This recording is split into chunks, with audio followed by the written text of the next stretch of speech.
Good evening. I call this May 4th, 2021 meeting of the Morrisville Town Council to order. May the 4th be with you. This meeting is being streamed on the Town of Morrisville Facebook page and the Town of Morrisville website.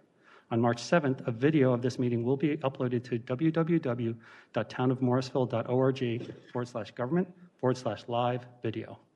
Please visit townofmorrisville.org for updates regarding future Town Council meetings, or feel free to email townclerk@townofmorrisville.org with any questions. Eric Smith, Town Clerk, will conduct a roll call of council members. Mayor Cawley. Present. Mayor Pro Tem Johnson. Present. Councilmember Fender. Present. Councilmember Garamella. Present. Councilmember Rao. Present. Councilmember Robati. Present. Councilmember Scroggins Johnson. Present. All councilors present. Prior to further action, I would ask if there is a motion and a second to invoke Rule 19. I'll make that motion. I have a motion from Mayor Pro Tem. A second. I have a second from Councilmember Rao. Town Clerk Smith will now facilitate our roll call vote. Councilmember Fender.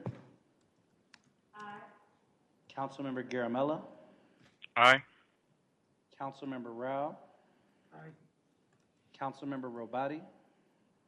Aye. Councilmember Scroggins Johnson. Aye. Mayor Pro Tem Johnson. Aye. Mayor Cawley. Aye.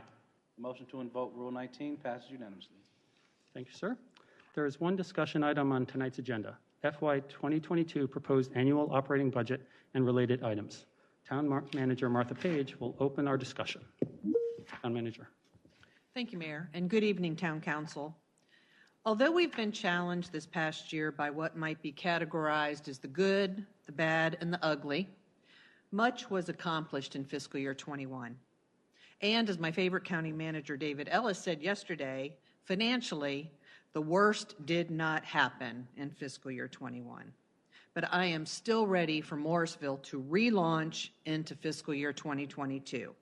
The proposed fiscal year 2022 budget reflects both a relaunch from our deliberately conservative approach to revenue projections and expenditures, and a recognition of the continued need to plan not only for fiscal year 2022, but for our future.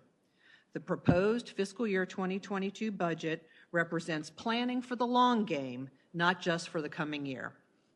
Many significant issues and decisions await us in the coming year. Number one, revenues in fiscal year 2021 were not as significantly impacted as was anticipated, but normal revenue growth patterns must still be verified for the remainder of this year and into fiscal year 2022. Number two, a proposed evaluation of a fee for solid waste services was discussed at Town Council's winter retreat. A recommended study in fiscal year 2022 to align a fee for service for solid waste, estimated to be nearing $1.5 million, creates an opportunity that could allow existing tax resources to be reprogrammed for broader town-wide benefits and strategic initiatives. No change to the current solid waste service fund model that currently absorbs the cost through the tax rate has been proposed for this year. Number three, the stormwater capital infrastructure needs assessment is nearing completion and will shed light on the realistic stormwater fee needed to plan for these significant future capital costs. No change in the stormwater fee is proposed for this year. Most important is hearing from our voters in November 2021 who will help us make a critical decision in the future growth and development of our town. We seek their support for approximately $37 million in capital investments over the next 5 years that would dedicate 3 additional cents beginning in fiscal year 2023 towards implementation of those projects. No increase in the tax rate is proposed for fiscal year 2022. As discussed in the budget message, and as we will explore more fully in tonight's and upcoming work sessions, the town's base budget has grown to support the needs and programs that are necessary to maintain our desired level of services. The proposed recurring budget priorities included in the fiscal year 2022 proposed budget are essential to the continued support of our Connect Morrisville strategic plan goals: improved transportation mobility, thriving livable neighborhoods, an engaged inclusive community, public safety readiness, economic prosperity, and our overall operational excellence. The balancing of the proposed fiscal year 2022 budget was aided by the inclusion of over $2 million of the American Rescue Plan Act, which you'll hear us call ARPA, distributions anticipated in the next several months. The town of Morrisville is projected to receive $8.4 million over the next 2 years. While the Treasury's definitive guidance on the most effective ways to use these revenues is still pending, cautious and careful review of preliminary guidance was used to identify transformational projects and those that are believed to be supported by the community. The budget includes 25% of the projected relief funds in the first tranche of $4.2 million to advance those types of budget requests.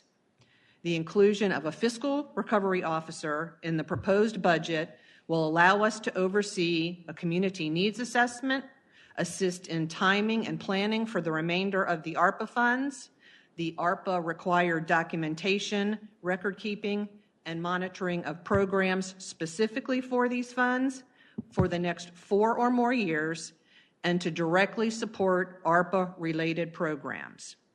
The remaining portion of the forced distribution included in this budget was utilized as revenue replacement for the general fund. Considering these factors that influence total revenues together in a comprehensive and cohesive approach, and that is informed by additional data and cost study forecasts underway, will better provide a sustainable forecast for the long term of our future-based budget and capacity projections, and will serve us more effectively than individual decisions for this year alone. Yes, much work is planned for fiscal year 2022 to inform Town Council for this future planning. Successfully meeting growing service needs and aligning to strategic goals has driven budget requests that remain highly centered on retaining and recruiting quality staff to serve the well-being of our community. Many one-time requests continue progress on the priorities and themes directed by Council over the past several years, and that will help us achieve desired goals and objectives. Capital reserve allocations have been restored to the proposed budget this year, and the capital investment plan has been realigned with Council's priorities and is ready for activation of projects incorporated into the bond referendum package. Staff and I are eager to share this message with you and to launch this plan together. Thank you. I'm going to turn it over to Jeannie to get us started. So good evening, Mayor and Council. Martha and I are going to do our tag team like we normally do each year. So it's my pleasure to present the proposed fiscal year 22. I can't help but say 22. How did we get here so fast? But it's my pleasure to present this with the town manager tonight. And I want to start with really an overview of our budget and really set the stage. And then what we're going to do is transition into more specific topics. And there is where we're going to be able to kick off that in-depth conversation and discussion, information exchange amongst yourselves, and passing off any information needs or questions that you may have. Remember, we're going to utilize that FAQ document or tool to be able to keep the meeting moving, because this is a pretty important topic and a very comprehensive topic. So please hold your questions and comments during the presentations, and I'm going to pause after each critical section when we get to the special topics so that we can have a dialogue and conversation and pass on that information needs that you have. Okay?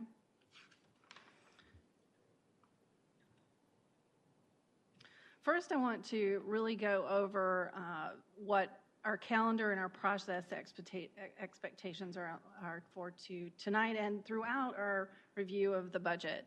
So as you can see through the budget calendar, there's a number of work sessions for us to do our good work when it comes to deliberating over town manager's recommended budget.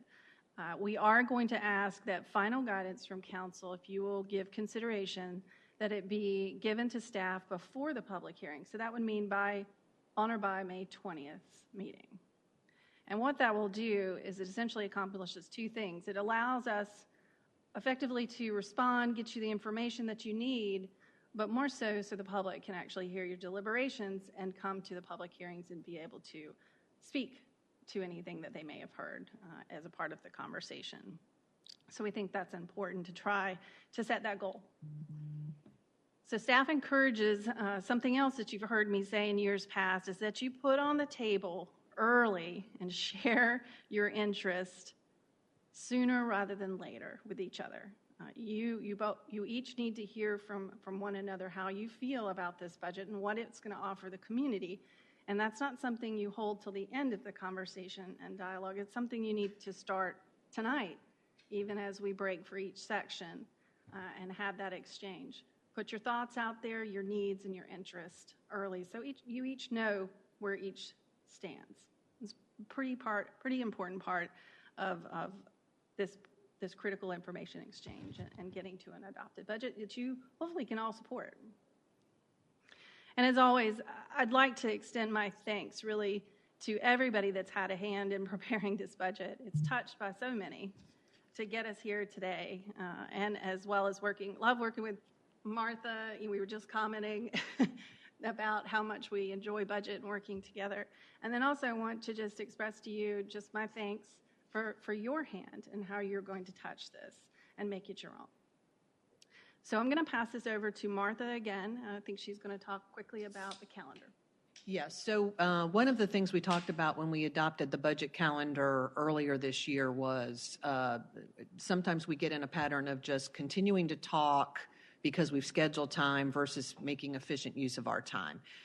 And as we've gone through our April meetings and heading into May, we've had some movement in some of the planned things on our agendas. So I sort of recalibrated and balanced that this morning. And between this meeting, our May 11th meeting, and that May 20th meeting, we have over 6 hours sort of scheduled and available to talk about the budget. And get you to where you would be able to talk about the things you might want to consider or talk about to get to a balanced budget before your public hearing, as Jeannie mentioned. So people are able to comment on that rather than just have you react after they speak. We also have an additional work session scheduled on May 25th after the public hearing so that any final reconciliation could potentially be considered there. I have one more process-related slide. So these are our process recommendations for throughout the duration of our conversation. So Martha, she's provided her introduction. The main overview, staff's going to try to keep it brief and at a really high level. Talked about using the FAQ tools for efficiency, but I want to also express to you, keep your budget report handy. I am going to refer to pages in that because that's really your contextual information. That's your in-depth conversation, the lifeblood of what the budget represents. So it's the critical presentation. This is just meant for facilitative purposes and doesn't really have anything substantially new in it. For the work sessions, we talked about having pauses at the end of each section so that you can have conversation, and we want to complete, obviously, before the public hearing. And we recommend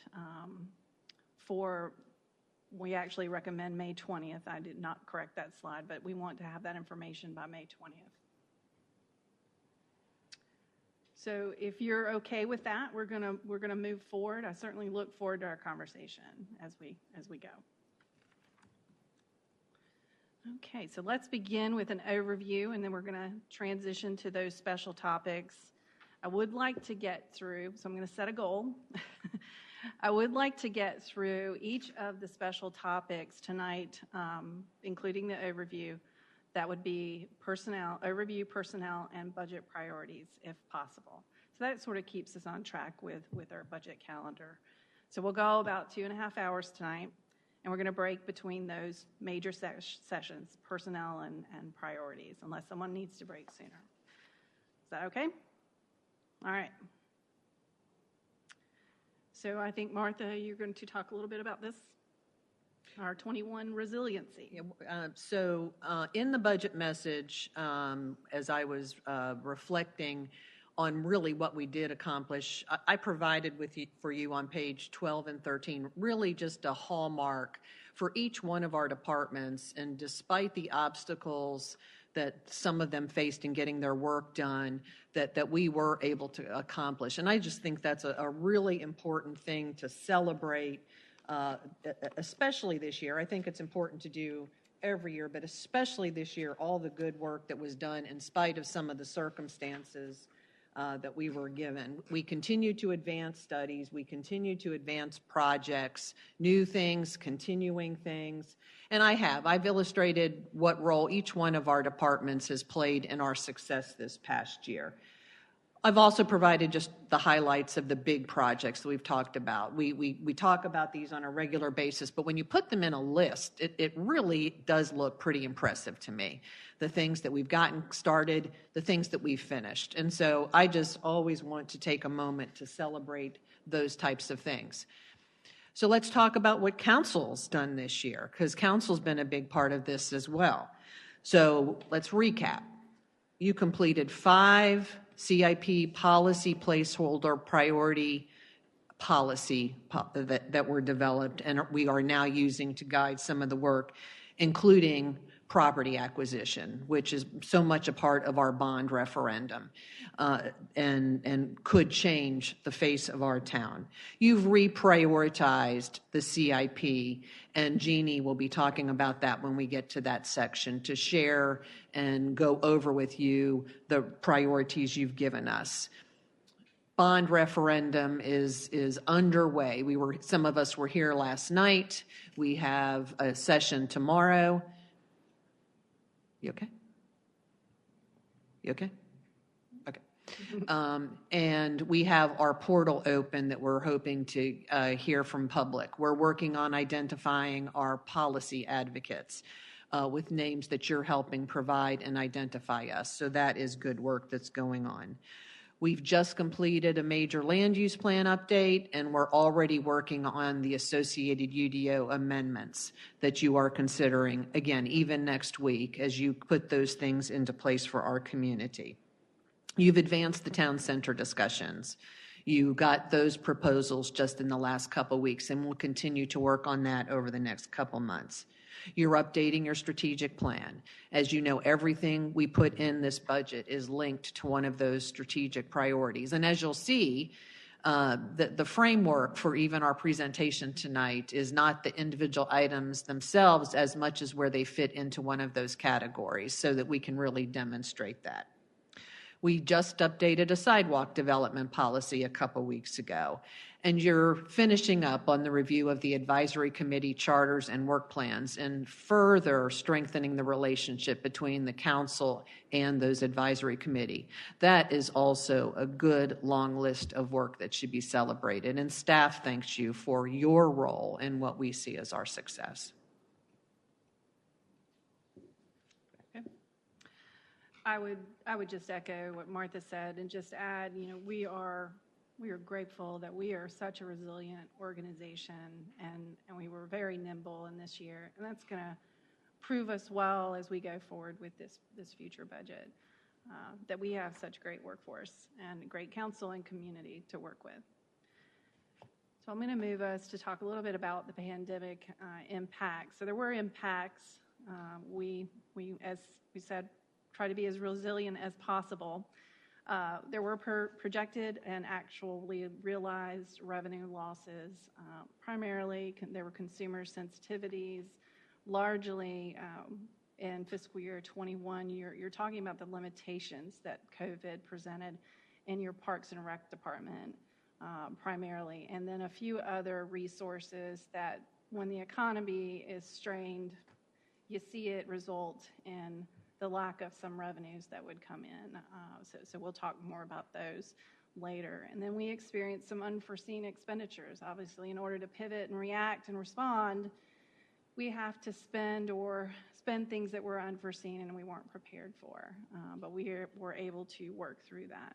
So staff's been very aggressive in pursuing. We actually have a FEMA reimbursement team that works on this, and they meet each week to actively pursue reimbursements. And they've done, I think, a great job of receiving to date $510,000 through the CARES Act and the FEMA program itself. And we have another $170,000 that's actually in appeals and or at some stage of submittal to be able to qualify for some more. So they are working that angle very hard and staying on top of the other opportunities that might come and present themselves. Sales tax, that was the one we were most concerned about because, as you know, it's your second largest revenue source, but it actually fared better than we expected. And we'll talk when we get more into the facts and figures part of the special topics. We'll talk a little bit more about really where it is and where we see it going. But it did fare better, and that's really primarily a result of consumer behavior, again, resiliency in our community across the state of North Carolina. The resiliency in consumer behavior to adapt and pivot, and out of necessity, their spending habits changed. But still were relatively and reasonably strong. So that's what you want to happen, because we were very concerned. This same time last year, budgeteers sort of were like, what's going on? What do we do? So that's the result you want. Prepare and be conservative, safeguard your community and your financial condition, and hope that it turns out better. So that's what we ended up with. Other sources such as development fees, they've provided really what I call a robust support overall, and that is also contributed to really our philosophy of how we forecast that particular resource. So development just kept on going in terms of their activity and their productivity. More information on COVID impacts that can be seen actually on page 21 of the budget message. So I just want to point you to that if you wanted to write that down and look at that. I'm going to pass this back to Martha. She's going to talk a little bit, I think, about ARPA. Yes, just in reference to the projected lost revenues here, and I mentioned that we've programmed about $1 million in, and you're seeing closer to $2 million here.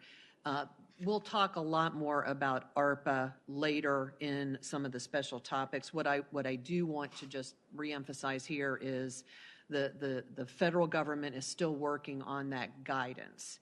And the first distributions are really expected next week.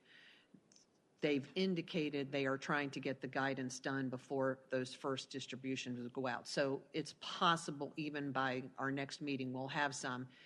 I expect it will take some time to get through and review that.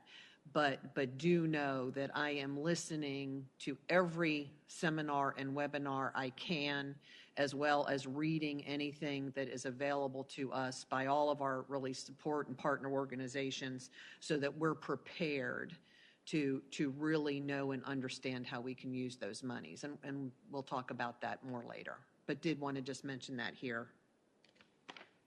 Okay, so budget planning and development, a key word here, intentional process to align to strategic goals. So budget development has been purposely laid out and organized by strategic priorities and aligning to your strategic goals to help you understand how's this budget work towards this Connect Morrisville plan that we have in place. I'd say this budget in development is aggressive, yet it's responsible. Those are key words here. To what I would say is a rebounding economy from something that isn't your normal recession situation. And it does look at our future debt commitments and make sure that we're capable to stage for that effectively. It does not include a tax rate increase with this proposed budget. It does use existing reserves. It does require us to leverage that, as we'll talk more about how the base budget has grown means or results that there's less discretionary dollars to work with as we compare it against natural growth in revenues.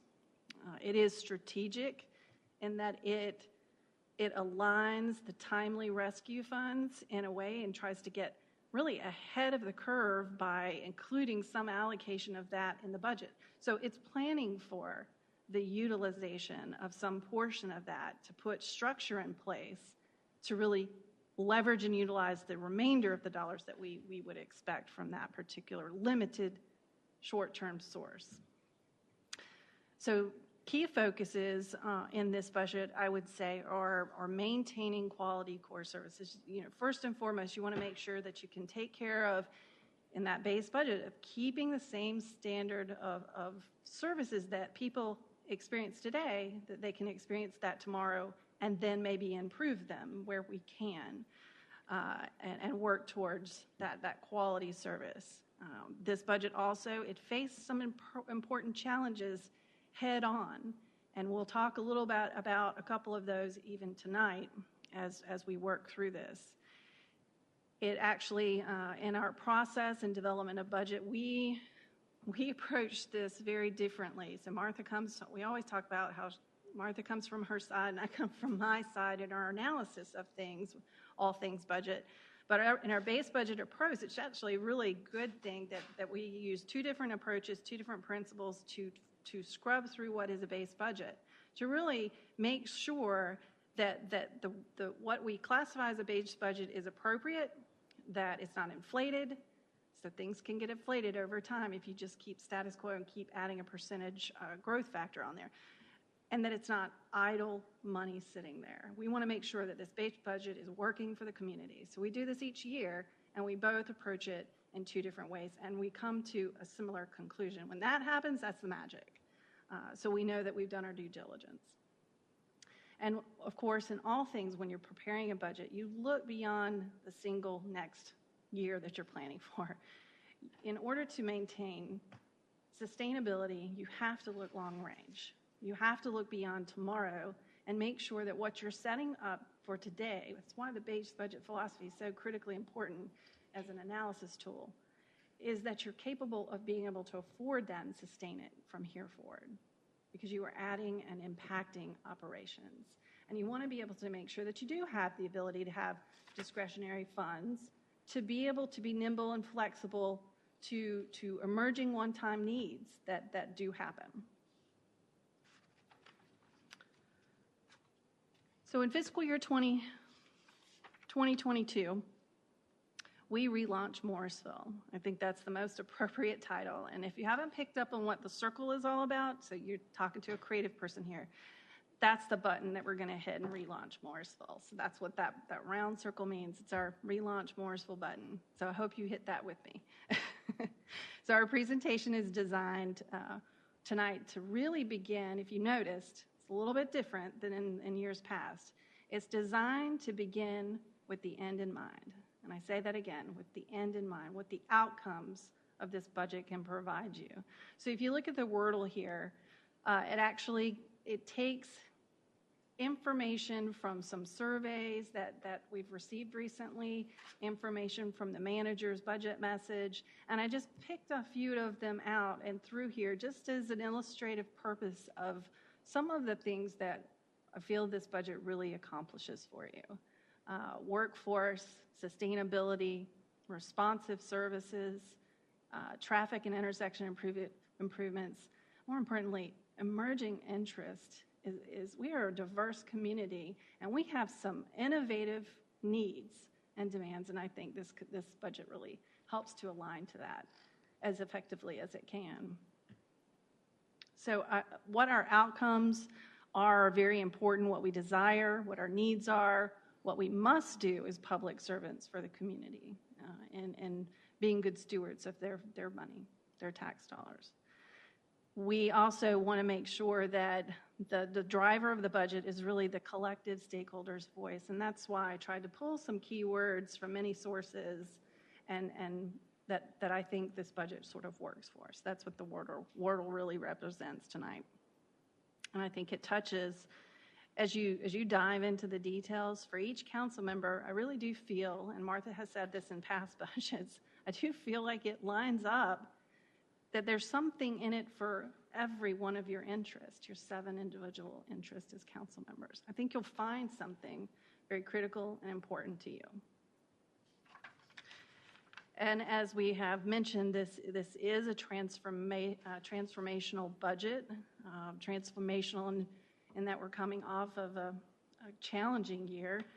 But I say that with the caveat that this year's challenging as well, but optimistic and has opportunity to really be a catalyst to moving us ahead. So we hope that you feel the same.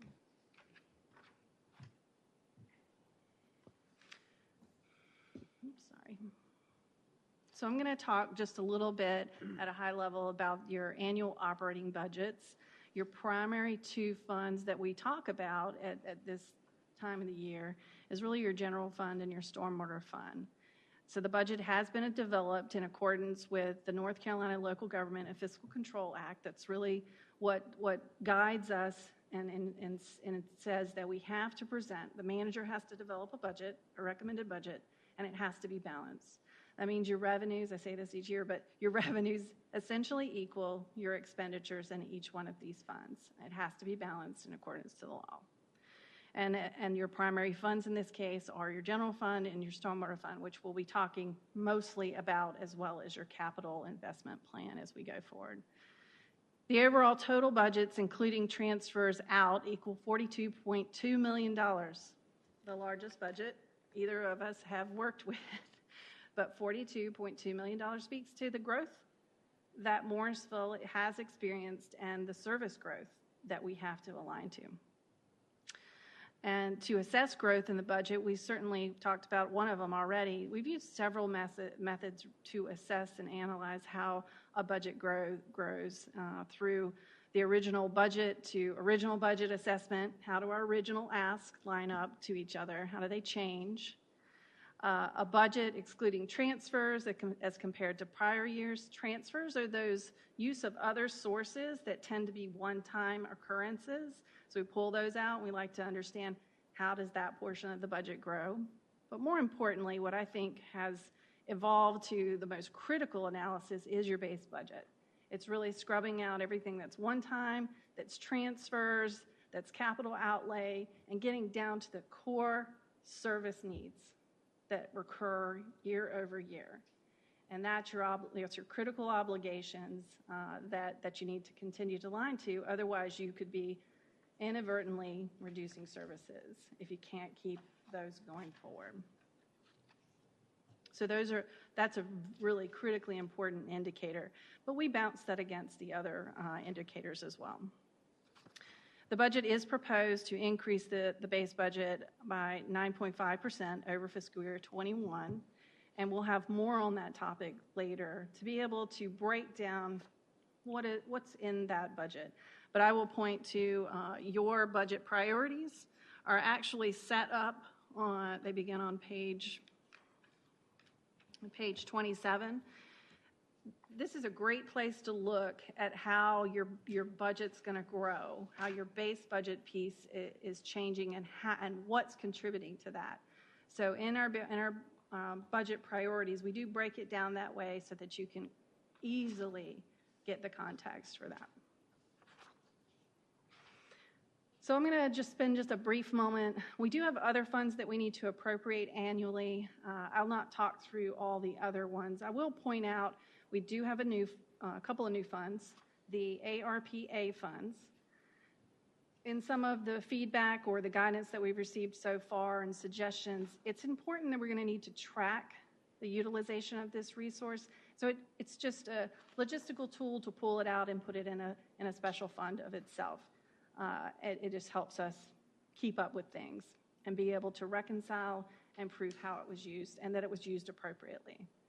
The other thing is our healthcare premium fund. We have decided to, another logistical management tool is pull it out of the general fund. It's still it's a sub-fund of the general fund, but it's just a management tool of those premium expenditures in what affects your largest resource, which is people, as a benefit, and help us manage not just the payments and the processing, but more so really how it escalates year over year in those premiums. So pulling the resources and retaining what may not get used due to vacancies can be repurposed for the same thing in the next years to be able to hopefully control some of what has to be shifted in terms of burden due to premium increases to our employees. And we'll talk more why that's important a little bit later when we get to personnel. So with that, I'm going to move from this, but we do, again, just have other funds that we need to appropriate that are on an annual basis and not on that multi-year basis like capital projects.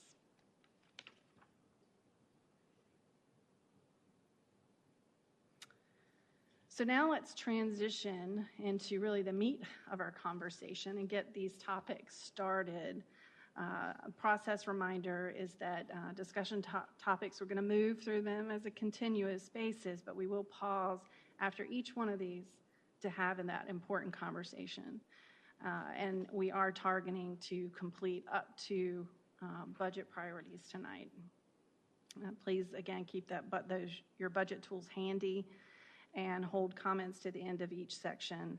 And we'll capture all of us, any questions or information as we go. So if we're ready, I'm going to move us over to personnel and compensation.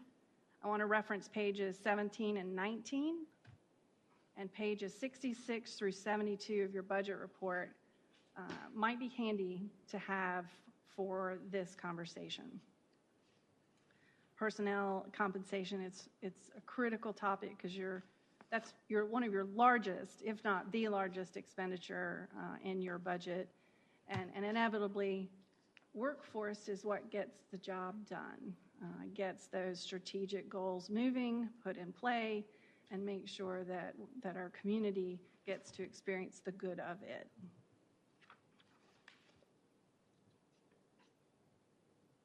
So let's talk a little bit about personnel details. So I've tried to break these up into columns to sort of help you follow along. But we are a service-oriented organization, and it takes people to really meet that service demand, especially when your community is growing.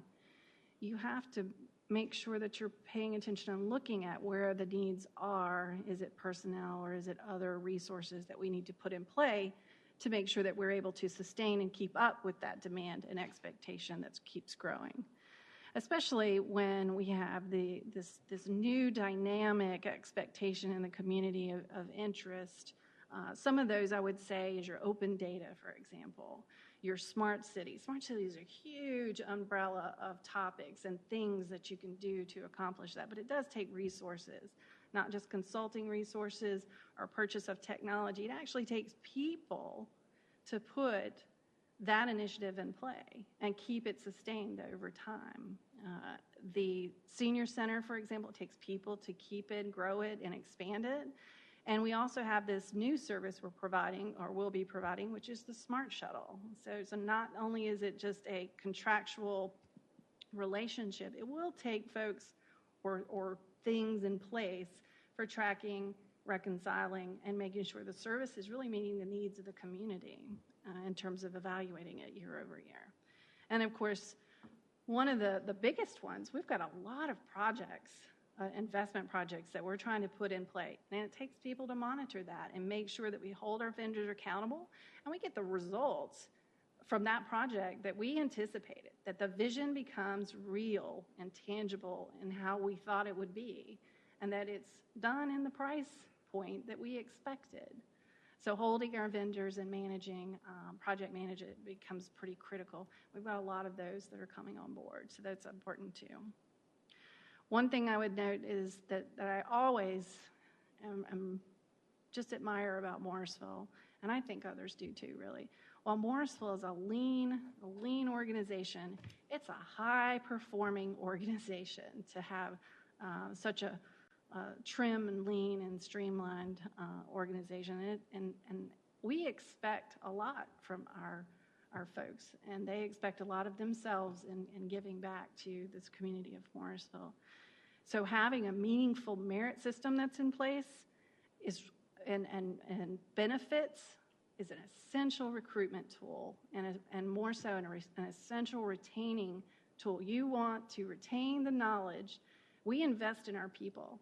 We put money in them to grow and build that experience because we know we can get that high performance out of folks that have been here for years that we've worked with and put them out there. But recruitment and retention is a critical piece to a budget that we have to pay attention to and make sure that we have that total compensation package that gets that knowledge here and keeps it here. Because we get quality services when we do that. And also we need to make sure in terms of recruitment or retention is make sure that we're competitive in that marketplace. And that's becoming a big conversation in this urban engine that is Wake County and in North Carolina, across North Carolina really, that continues to really provide a challenge. And I think Martha's going to touch a little bit on that. The times we live in now are impacting both market conditions and the recruitment and retainage of that knowledge base. And we've got to pay attention to that as a part of our annual budgets. That knowledge has to stay here.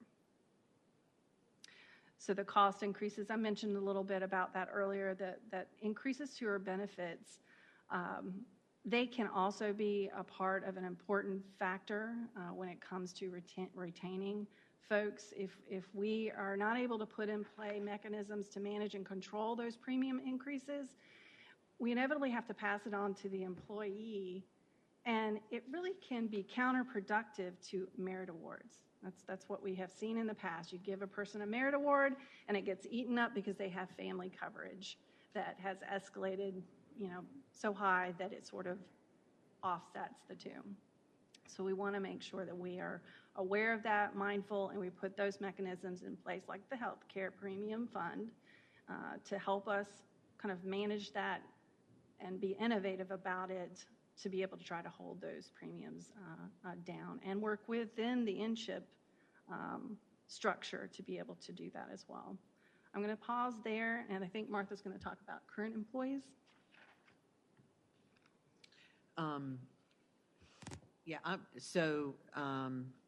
From this first sheet, I'm going to sort of skip the first column and talk about our current staff first.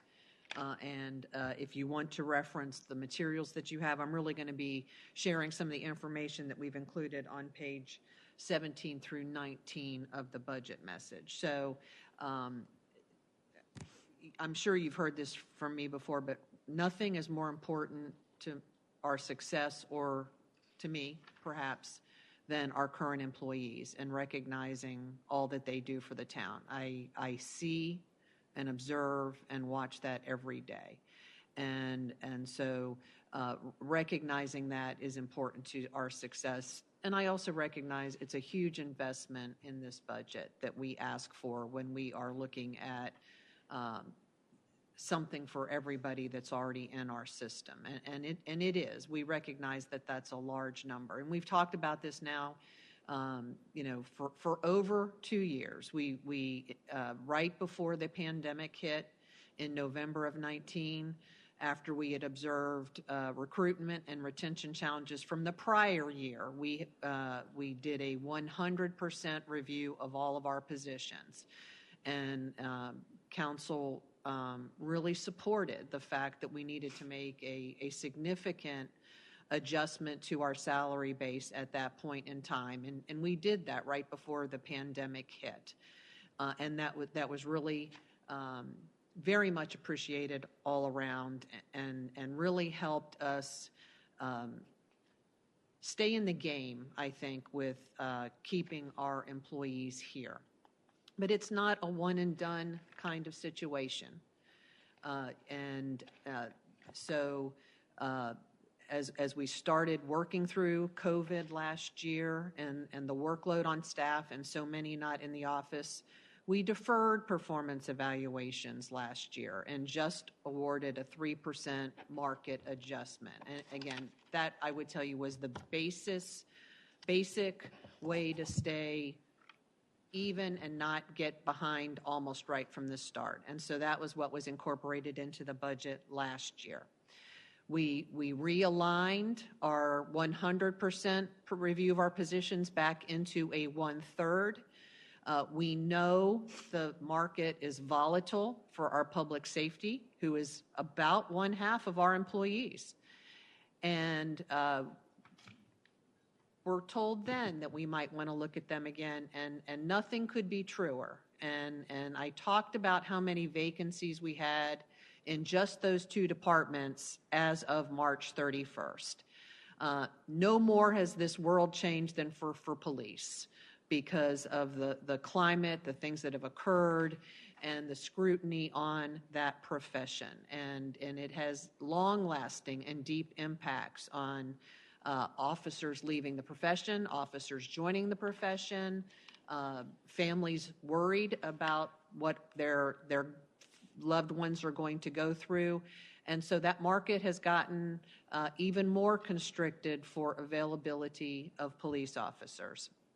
We have peer communities next to us that make matching offers for anything anybody else offers in order to meet their staffing needs as well.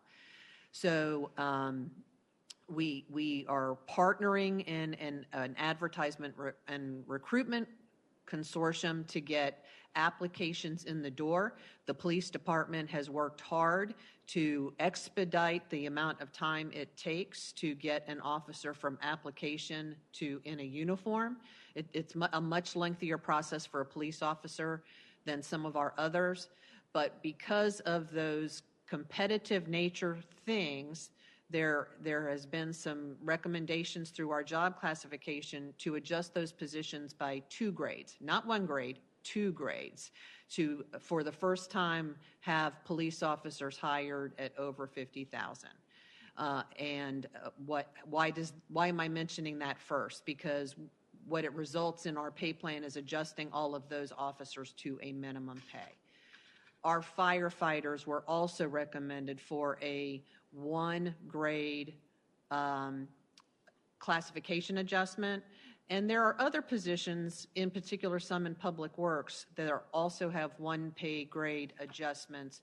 But fire, by sheer volume of people, it just becomes a significant part of the compensation request we're making to you today. So that's one of the first things I wanted to mention. It is also important to recognize how hard all of our employees work, and a desire to re-implement the merit pay. Our performance evaluations are already underway throughout the organization. Prior to the pandemic hitting, I had, I'll say, foreshadowed that I would want to seek a 3%, 5%, and 7% merit pay adjustment.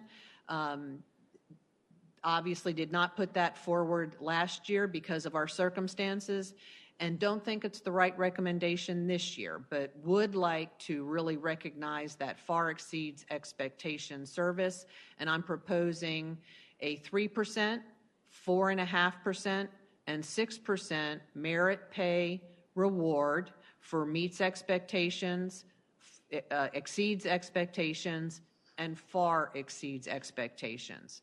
So for all of our employees, that would mean a minimum of really what is an inflationary impact on their take-home salary at a 3%.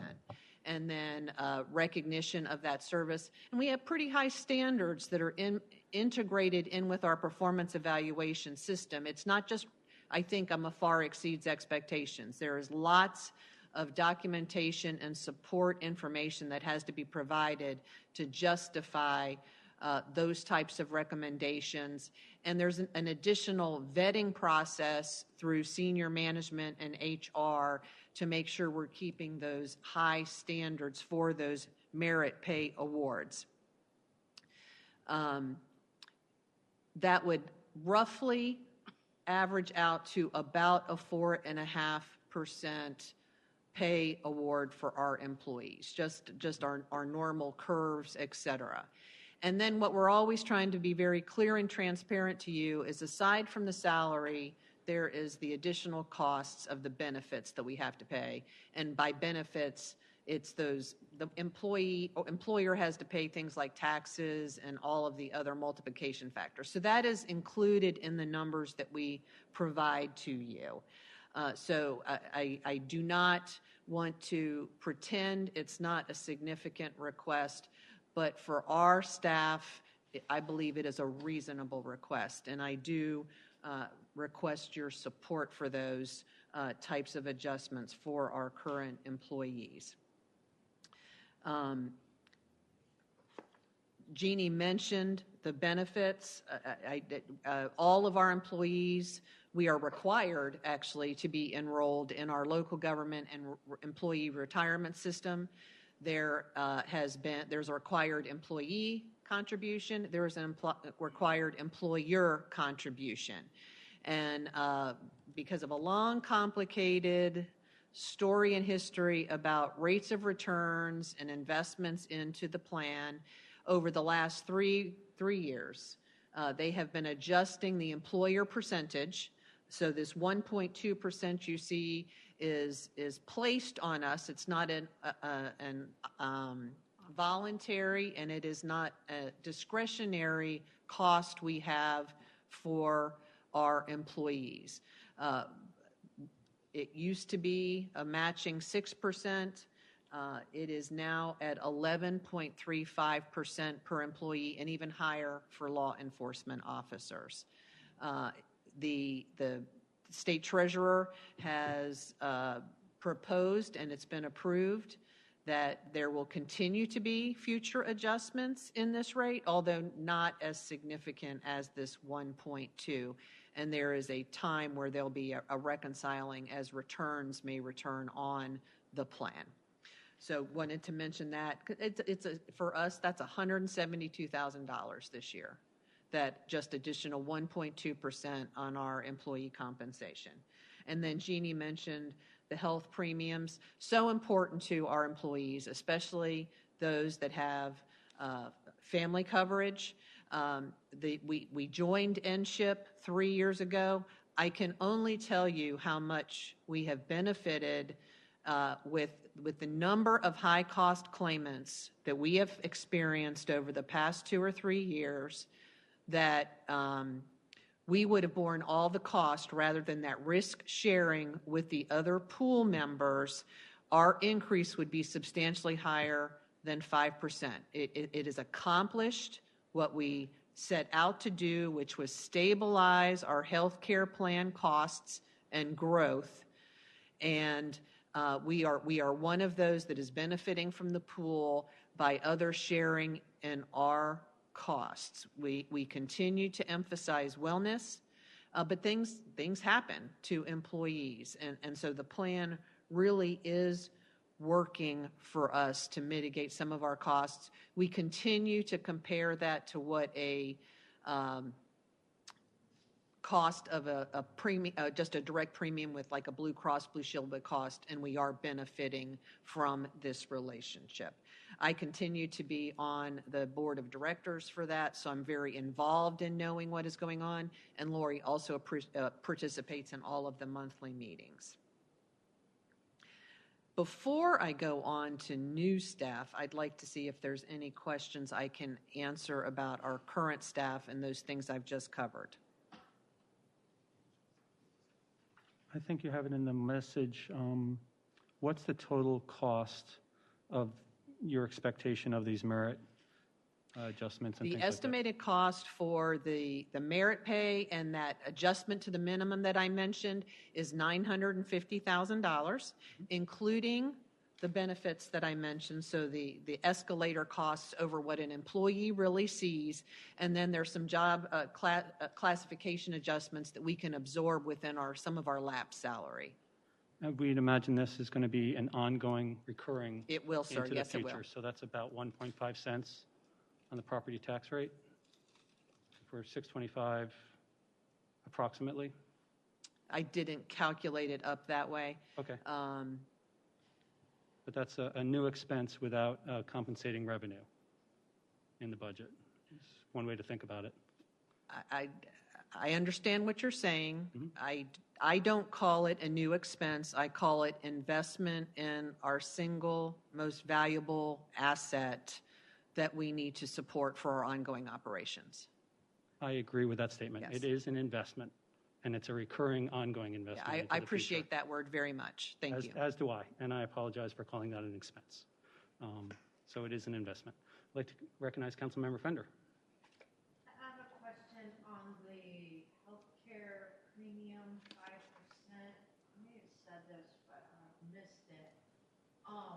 So the 5% is an increase on the premium? It's the total cost of our coverage that gets distributed across all of our premiums, and then employees contribute depending on what level of plan they have. So is it a 5% increase on the employer portion of the premium? It is. Okay. Yes, ma'am. All right, thank you. So to follow up on that, is there any increase to the healthcare premium for the employee? We are not proposing passing any of that on to our employees. As Jeannie mentioned, you give in one hand and you take away in another hand. All right, thank you. Hey, Martha, just to, I know you said this, just to clarify and reiterate, last year we did an across-the-board 3% Yes, ma'am. market adjustment, and this year you're proposing to go back to the merit system. Yes, ma'am. Okay. Which is what we typically have always done in years prior, the 3, 4.5, and 6% in this case. Okay. Thank you. Okay, thank you for the break for questions. I don't see any others. Thank you. I apologize. got Looks one like more. we might have one, actually. Nope. Nope, okay. Oh, yep, sorry. Councilmember Rabati, please. So Councilmember Rabati has asked if there was any merit component last year. Merit, no. Market, yes. That was used as an alternative strategy for all employees. I will mention it was included in the budget. We did recognize that there were some employees that probably would have received a far exceeds expectations rating last year. There is a component of our fiscal year 2021 performance evaluation that an employee or the employee supervisor can include information to recognize that and to be considered for compensation this year. Yeah, catching up is very reasonable on that. Okay, we're ready to move? All right. So our next slide is about personnel details, our new positions that we're asking. And Martha, I think you were going to lead this one off for us. I am, thank you. And I'm going to refer you to page 27. And I'm also going to refer you just real quickly. I just thought of this. I should have thought of In this your budget before. message, page 17 and 18 also Okay. has a good context. So on page, I reference the requested positions for the first time in the budget message on page 17. And oftentimes we get to the prioritization of those positions. So I acknowledge it's a huge ask.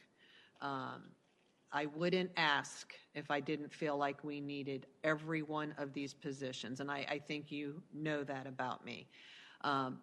But as I thought about a prioritization that might be helpful to council, I did provide that to you. And on page 17, they are really in a prioritized order that I will explain as we go along. So you see that on page 17. On page 27, they're actually listed in terms of how much they cost the town. And I'm going to go over them just because we have to have some variety here in the order that's on your slide, and I'll try to reference back to those items. So let's talk first about the Senior Community Center Supervisor. Last year, we deferred this position. We had staff in the Parks and Recreation Department that we felt could lead the organization to get it open, and we needed to get the programming support staff in first. So that's what we did, hired a support staff for the senior center. Jerry Allen had been spearheading our efforts, and he is now serving as our Senior Community Center Supervisor. When we made that change, we borrowed against an existing position in Parks and Rec that we kind of need to restore. So we're asking, this position is technically already filled, is what I'm telling you. To restore the position that it's working against, we needed to officially add this to our budget. Does that make sense? Okay. And that is why that is my highest priority. The Senior Center Community Supervisor is my highest priority because it's already filled. The next position I'd like to talk about is an MAFC customer service representative. We have MAFC open. We have some 3/4, so 30-hour benefited employees that work, and then a whole complement of part-time staff that work in MAFC.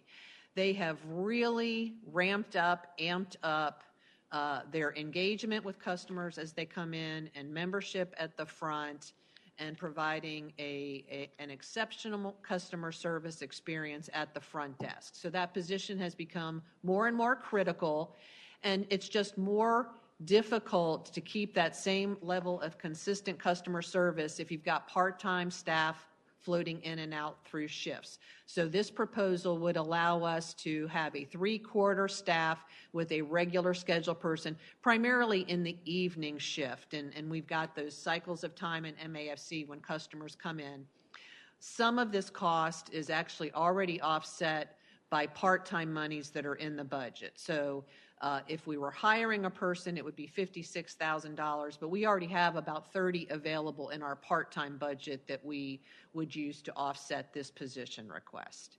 And it's likely that one of our part-time staffers would be promoted into this position.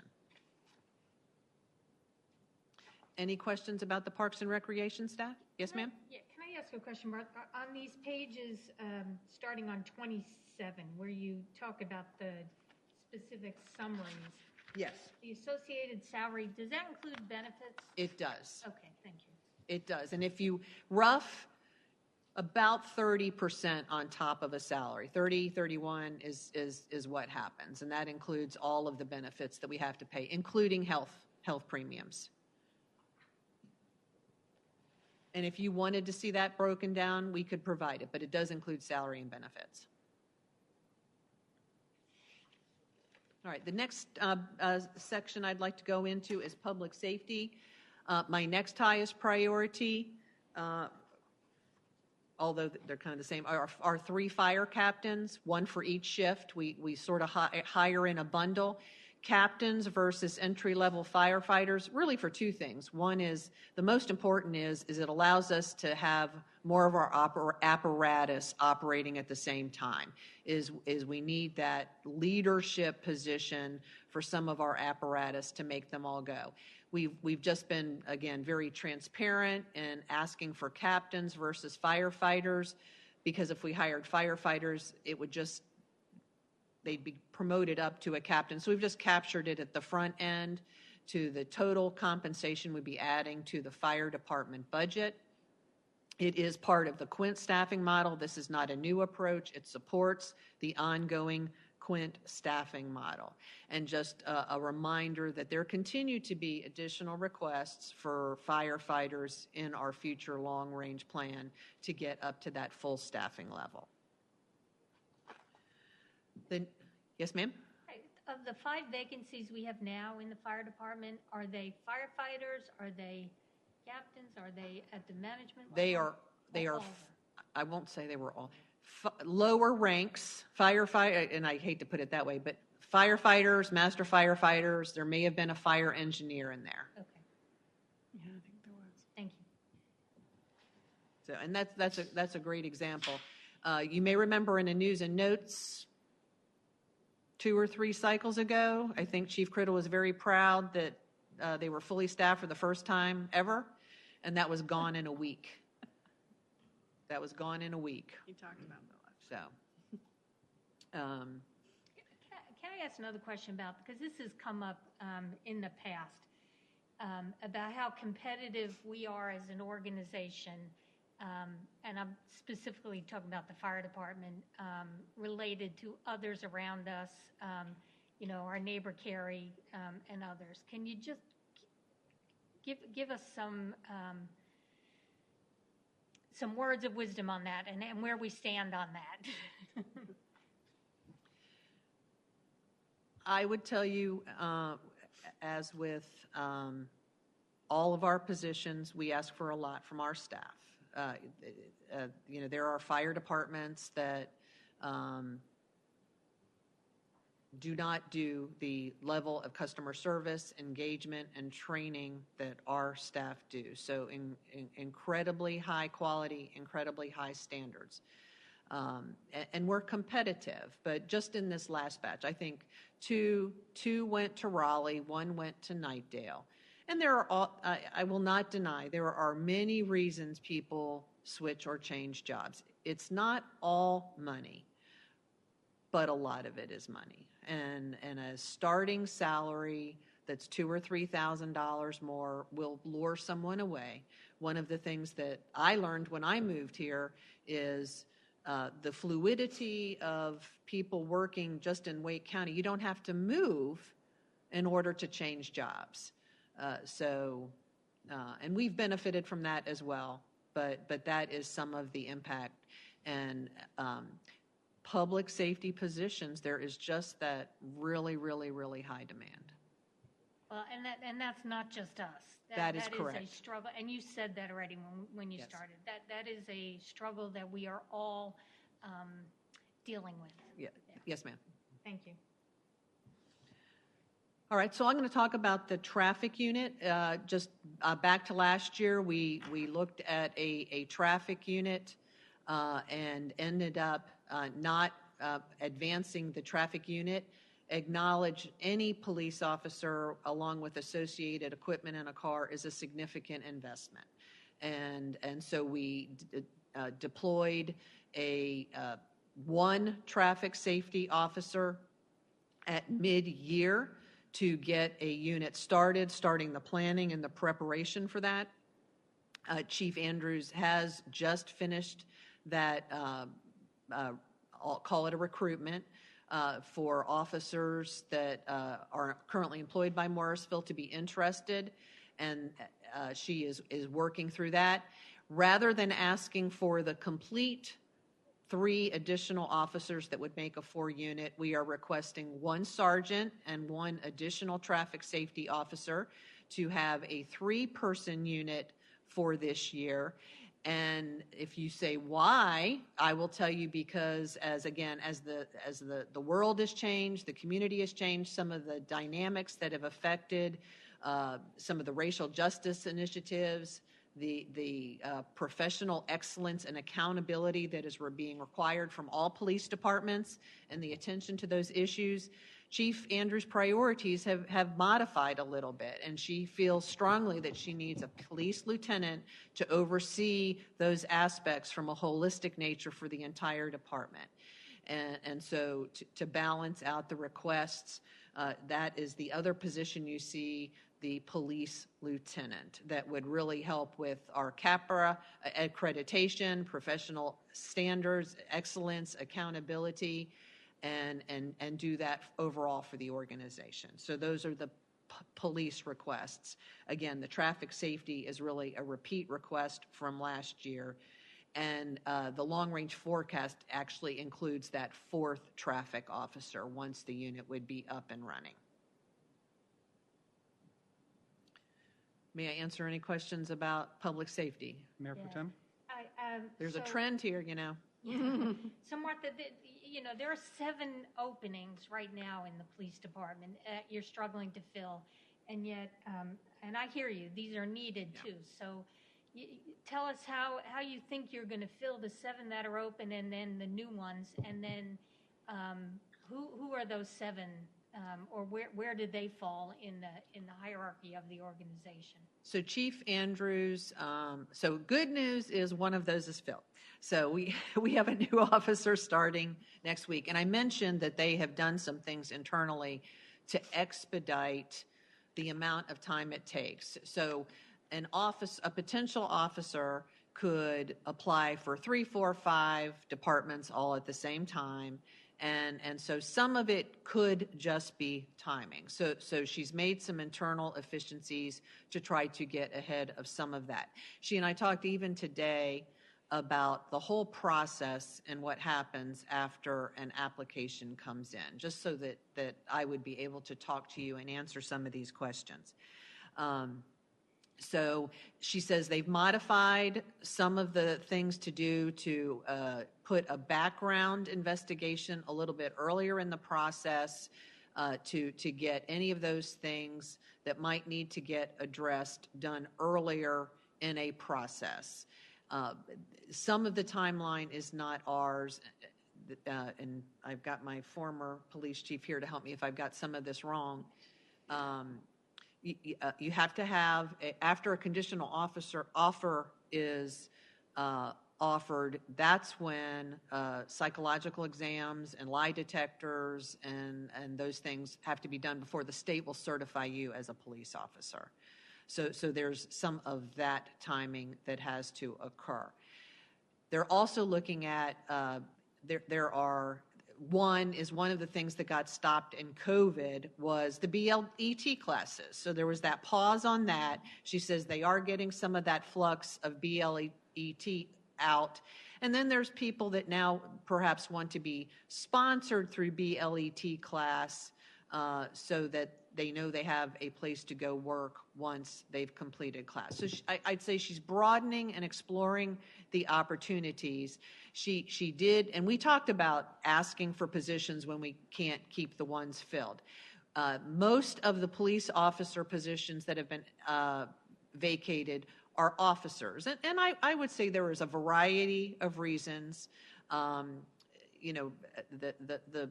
profession is hard. And I mentioned earlier some of those things that influence people's decisions to remain a police officer. They have 3 in background right now is one of the things. And really, escalating that starting salary is going to help. It is going to be a significant help. Brandon, did I miss anything from a police perspective that you could offer? No, I think you hit the highlights. I think Chief Andrews is doing a lot of the right things to try to stay competitive and ideally to, be the most attractive department in Wake County. But that ebbs and flows. I mean, and it's challenging, and you're facing a generation of employees that already were not necessarily, making careers out of their decisions. And so now you have folks that are not only not necessarily willing to do a 30-year career, they're also now looking at the totality of policing and saying maybe not. So, but I think as far as process, Martha's right on point. And for those watching at home, BLET stands for? Basic Law Enforcement Training. Thank you.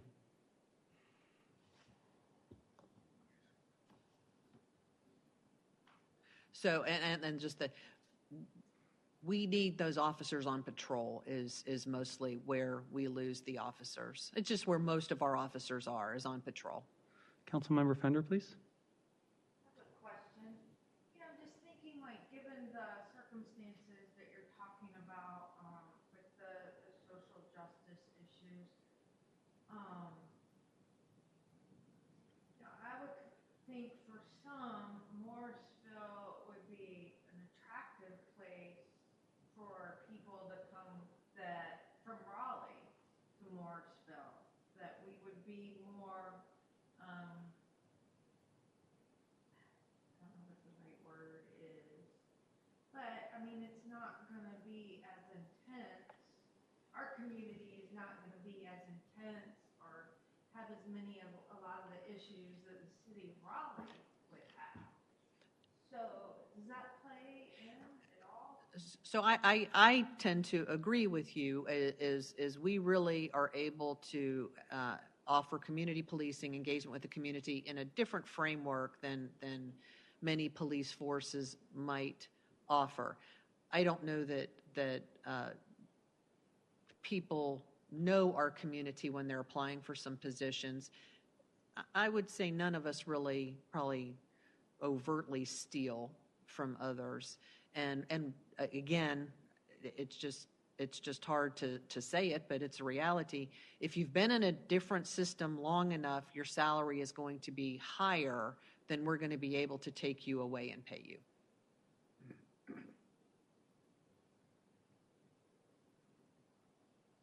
Okay, thank you. And then nothing additionally proposed for this year, but in the past, council has allowed us to put some enhancements and special pays in particular for police that has also helped us escalate for specializations and stuff and some adjustments for tenure, which have been helpful as well. So it's sort of a comprehensive effort. It's no one thing, it's a whole bunch of things that help maintain the salary levels for all of our employees. And those small other amenities that help retention, you don't need authorization for those. Those are just in our policy, and those are ongoing. Councils, again, I don't do anything big or outside of what the scope of my authority is, but we have, made, I'll call it counter offers or discussed ways to keep employees when we've been able to do that. But you're still working within your budgetary limit Yeah. authority that you give her through the budget document, the budget ordinance. Good, thank you. Okay. The next area I'd like to talk about is general government.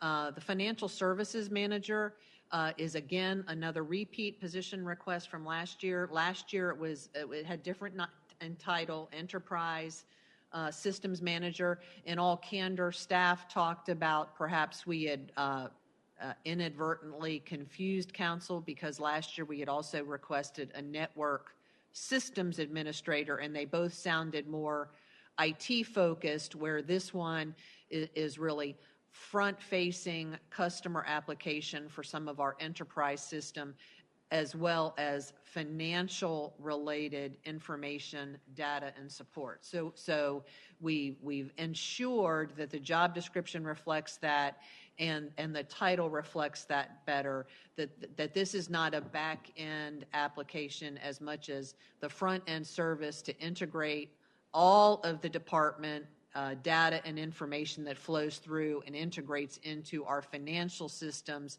as well as the reporting and tracking and things that we do in our accounting department or finance department. The next one is the fiscal recovery officer that I mentioned. This is really related to ARPA funds and proposing use of ARPA funds to support this position. If I've gotten anything from the weekly phone calls that I've been participating in, it is plan, prepare, don't act rashly, don't act hastily, be thoughtful, and really be sure that you have your documentation and record keeping in order to support the use of these funds. There's discussions of really doing community needs assessments, identifying those projects and working with the community. We've proposed some programs in here that could also use some support from this position. We have existing things going on that capacity could be helped by this position. So feel strongly that this is just not work that if we want to do it well, we could do with our existing resources. And remembering that ARPA money is going to be over multiple years. It's not a one-year position. It's a multiple-year position. Councilmember Johnson, Mayor Pro Tem Johnson? So you're right, it is a multiple-year position, but at some point that will end. So how do you? So I anticipate we will just absorb other the needs that we have into this type of position. So tell me what you're talking, so tell me what those needs would be. Would this person be able to? Small development or small business development and support, liaison to the Chamber of Commerce, property acquisition support, if we did things like public art programming, those kinds of big initiatives that take some investment and time and effort. We've got administrative needs that continue to expand and grow. I think that some type of work will flow in and out of this position. Morrisville Pro, legislative agenda, all of those things continue to grow that I think would be consumed in this position over time.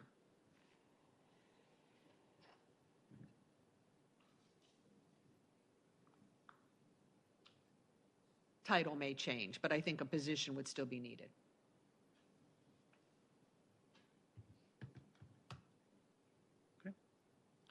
The next one is social media coordinator. I probably don't need to talk about this one too much. We can't keep up with it.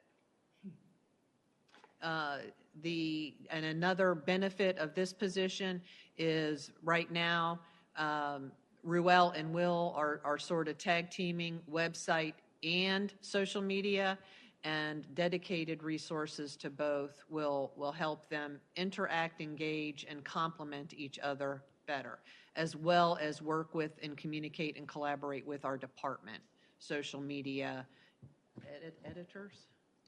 Web editors and social media editors. They're different, slightly different groups of folks, but definitely bring that group together to make the team more effective, to have a person that's dedicated towards this and not split. Their focus is sort of split at this point. Mayor Pro Tem? So this position then, would they coordinate all our social media? Because right now the social media accounts are split. So you're anticipating this position would manage all our social media accounts? So the messaging across the platforms that are individually housed in some departments, it has been maintained by those departments. But the integration and consistency of messaging, yes, this person would help support. Not necessarily post all of those things, but ensuring consistency across multiple platforms, yes.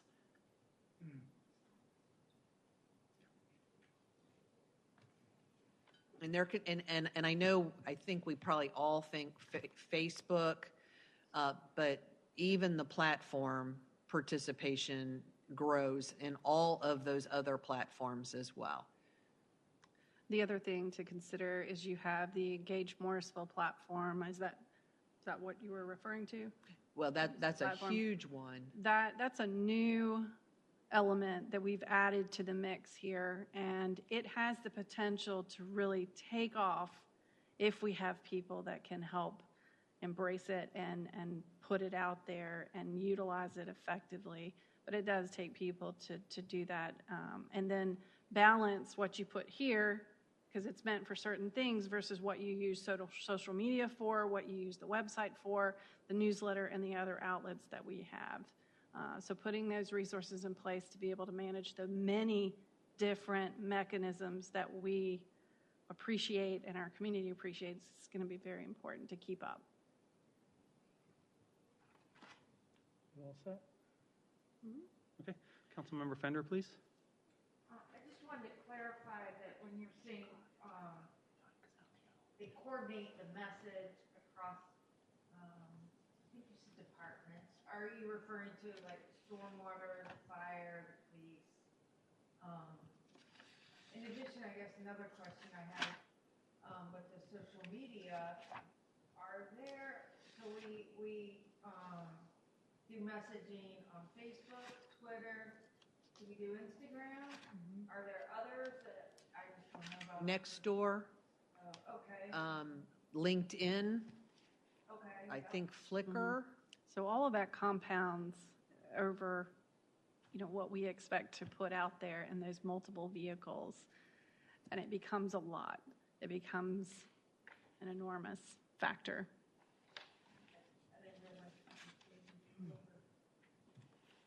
I think we're on YouTube too.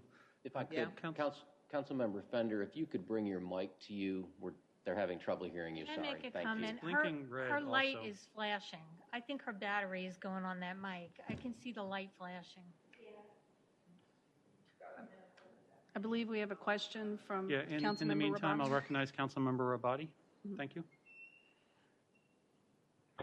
Yeah, can you give me some idea of what the current metrics are of our social media accounts?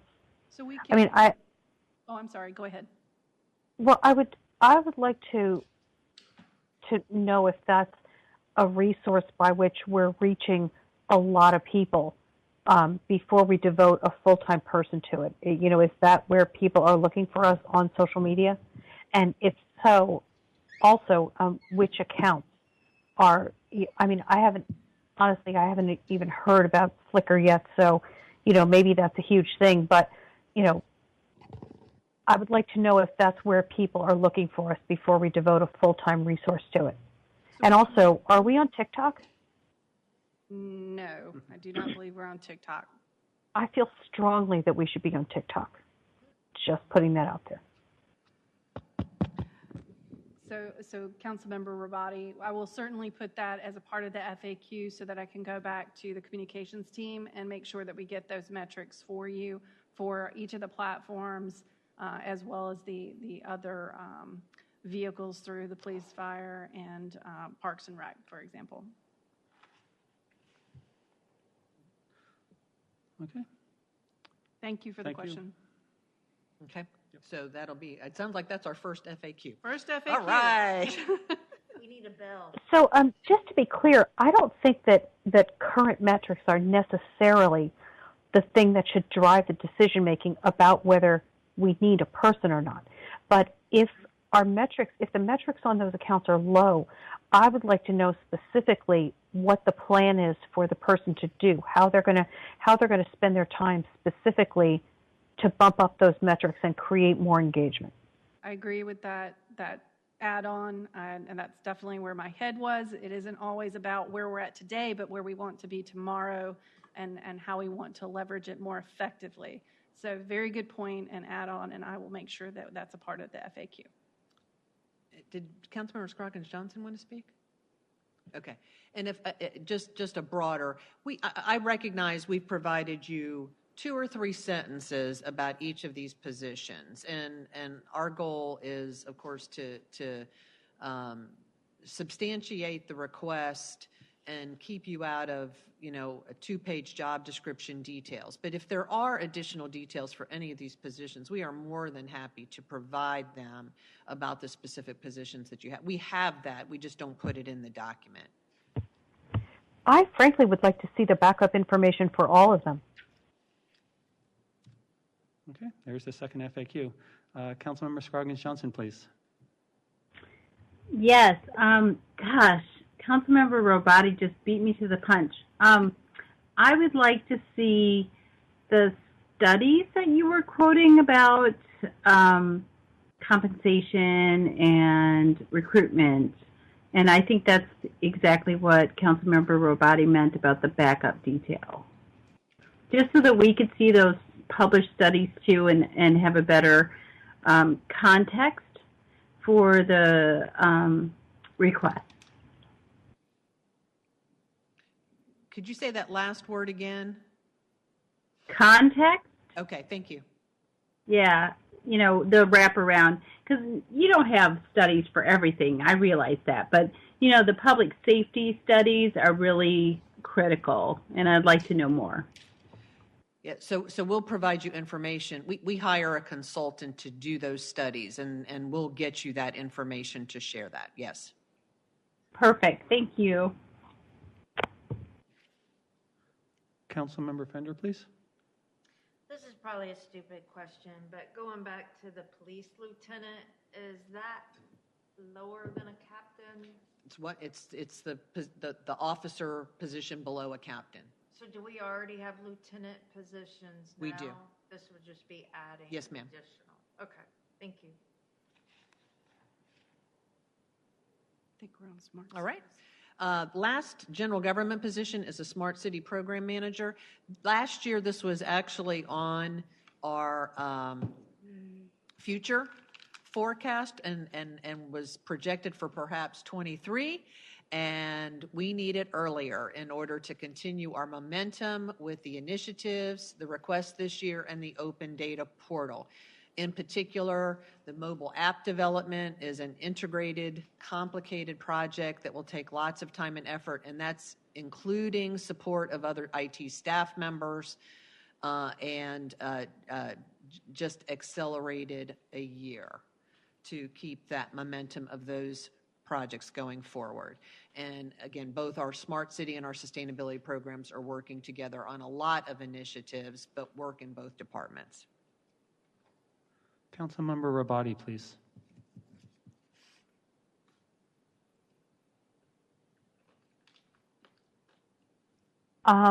Sorry, please what? I thought you asked to be recognized with a question or comment. I apologize if that's not the case.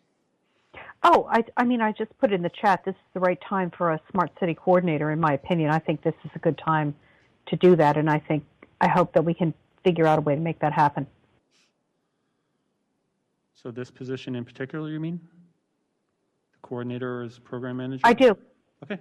Yeah, I do. I think that that is a position that we can leverage right now. Okay. Thank you for that affirmation. Councilmember Rao, please. Is this position, I'm really pleased with this position being moved forward. Is it primarily a technical position then, helping just manage and coordinate all these different smart city projects?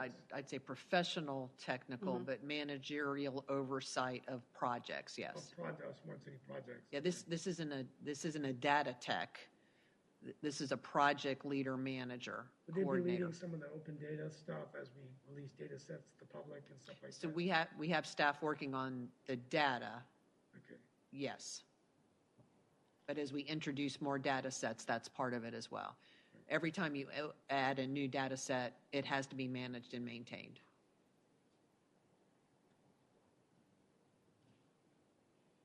Okay. I think that's the questions on that position. Thank you. All right. The last two are both in Public Works and are both driven by sheer volume of facilities and grounds maintenance needs.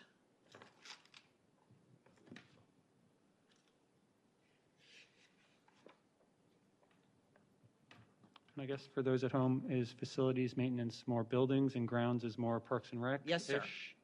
Okay.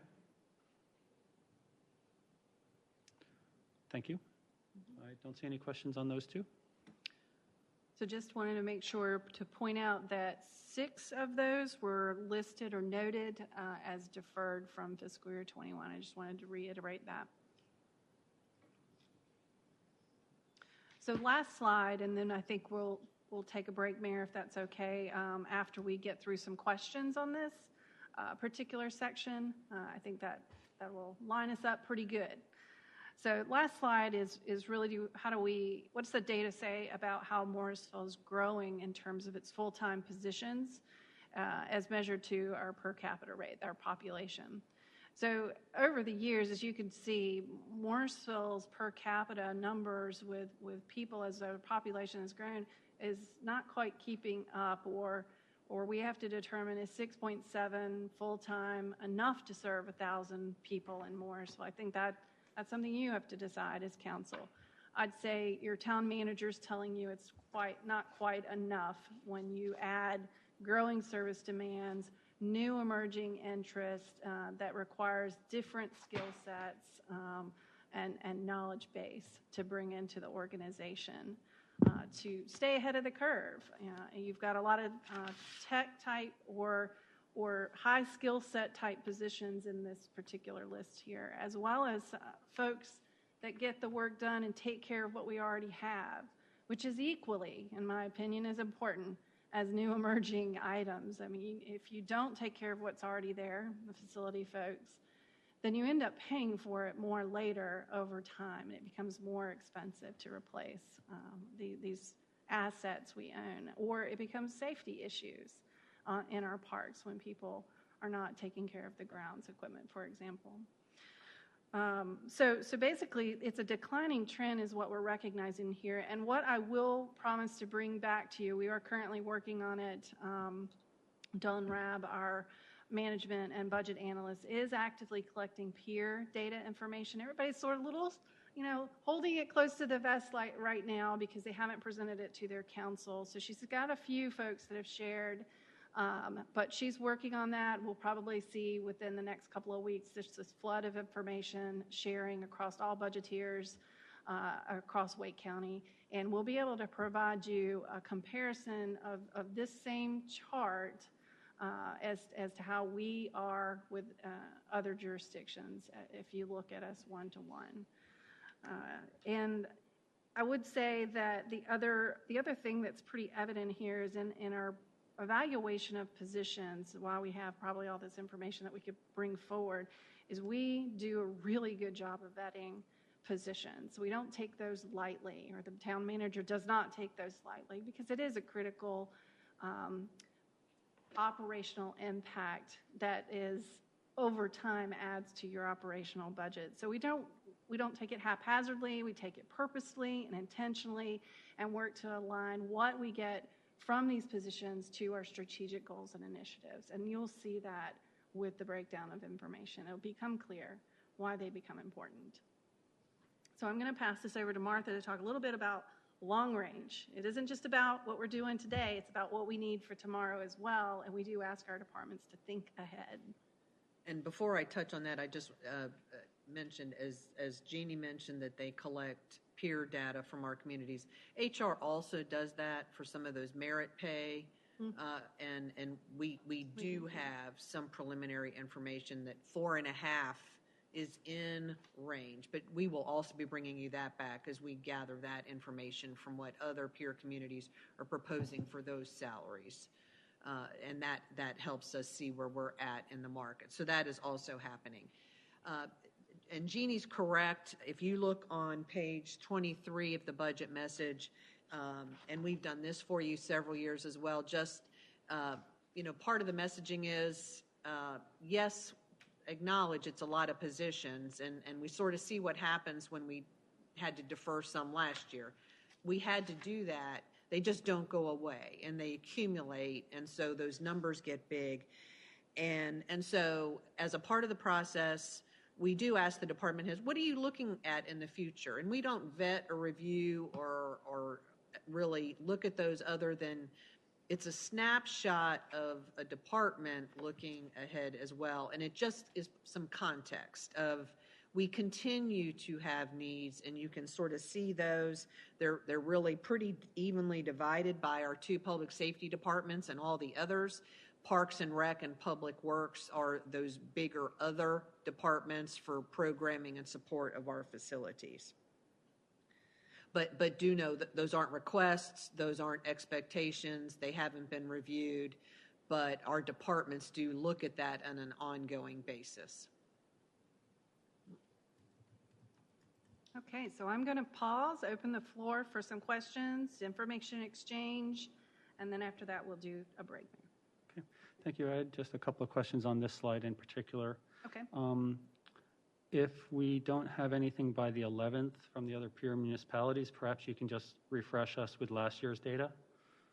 I can do that. More than likely, Mayor, it will not be all available in a comprehensive fashion until May 25th. So I did talk and check in with Dawn today where she thought we might be headed in for collecting that information and putting it in a chart.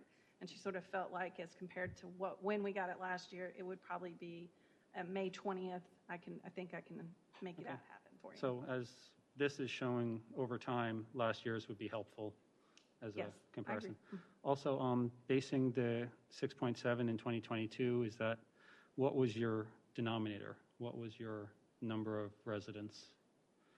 The population, Yeah, I can provide that data for this? Is it, as are well. we at 30 as our internal estimate at this So we point? used our in-house estimates, yes, sir. So I will provide that number. I'll redo this chart just a little bit so that you can know what the denominator is. Very good question.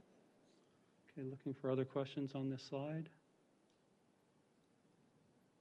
It's an indicator. It's something you use to evaluate. It certainly suggests we are a lean organization. Okay. I'd like to just comment that we as municipalities are also not all the same. So, example, if you look at a electric or utility city, they will have lots more employees per capita than we would. So data is always contextual, and just remembering that as well. And we'll make sure that we denote which ones have those unique elements. That there's a couple of them, and if we're capable, we'll try to extrapolate that to create some apples to apples. Again, not 100%, because even others have utilities and we don't have utilities. Yeah, that's a really good point, because Cary has water, for example, Apex has electric. Wake Forest just brought their fire department in-house, so their numbers of employees just went up. So if you can try to get us apples to apples, that's always helpful, if it's not too much work.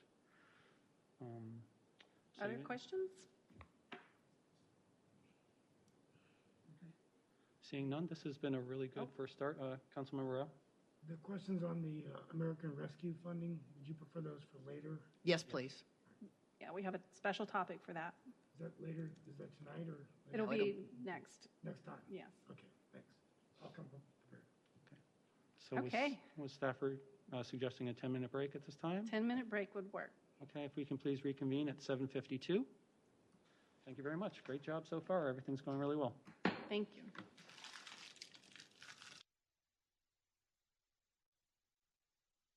However, we are confident that these still will align with our goals and priorities, even if numbers and things change. And just as we recognize that many cross over boundaries, we've tried to identify them some where they show the most impact and demonstrate to you how we're trying to accomplish those goals and objectives. So now I'm going to turn it back over to Jeannie to go through these with us. Okay.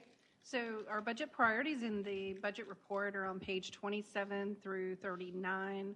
Again, lots of context there that'll help develop some understanding. But if you need more, at the end, please make sure that that's one of your questions.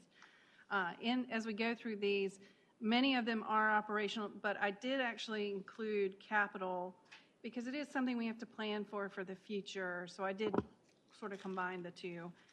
And I also have put in here the items that are utilizing the ARPA funds. And we'll call those out separate when we get to that specific topic of discussion.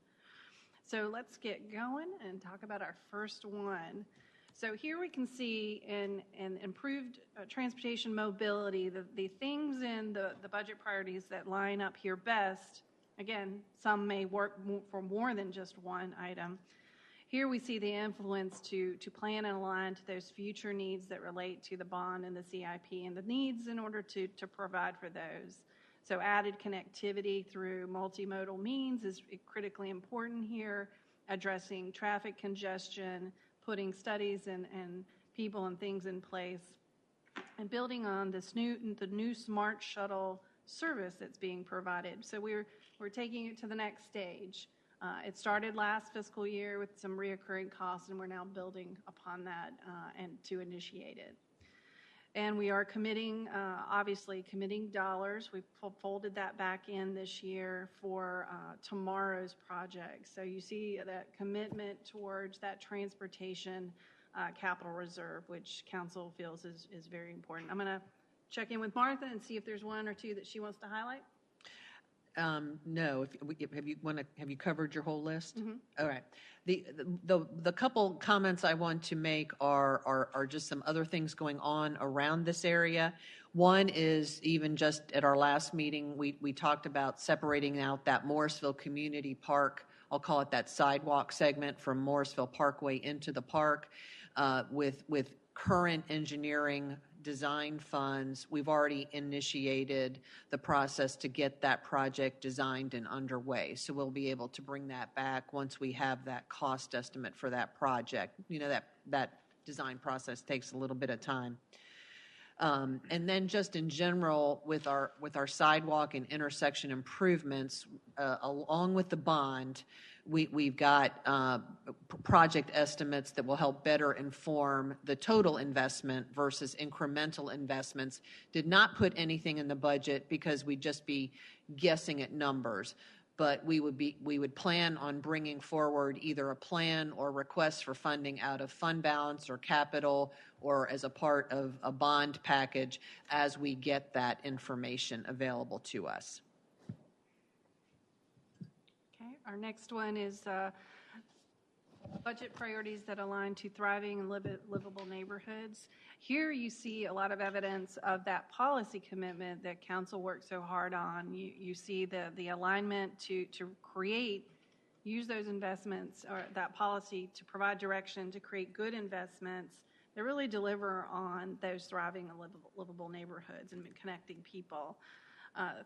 Also, you see spelled out is the items are future open space and parks, affordable housing is one, a transition of the UDO to the new land use plan is going to be critically important to make sure that we can sustain that in the future. And then you see those innovative solutions as good stewards of our surroundings and the assets, both aesthetically and environmentally. You see some of those components in here. So just to name a couple, the litter program enhancement, it's a small thing, but it has a big impact overall. We're enhancing that existing program.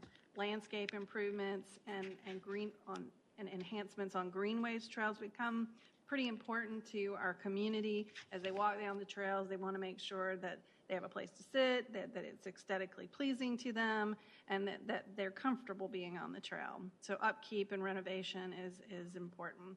And taking care, again, of our bathrooms at the Cedar Fork District Park and replacing roofs. That's that asset maintenance that's critically important, that we keep up the things that we own. And of course, the new emerging interest that we're trying to embrace is really being effective and good stewards of sustainability.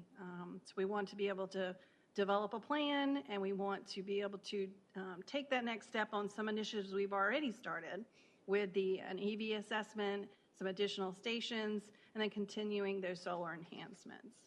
I'll pause there, see if Martha wants to check in. I think Jeannie's covered most of them. I'd categorize our MSD project in here. We've got the allocation that we've been doing for a number of years to our reserve.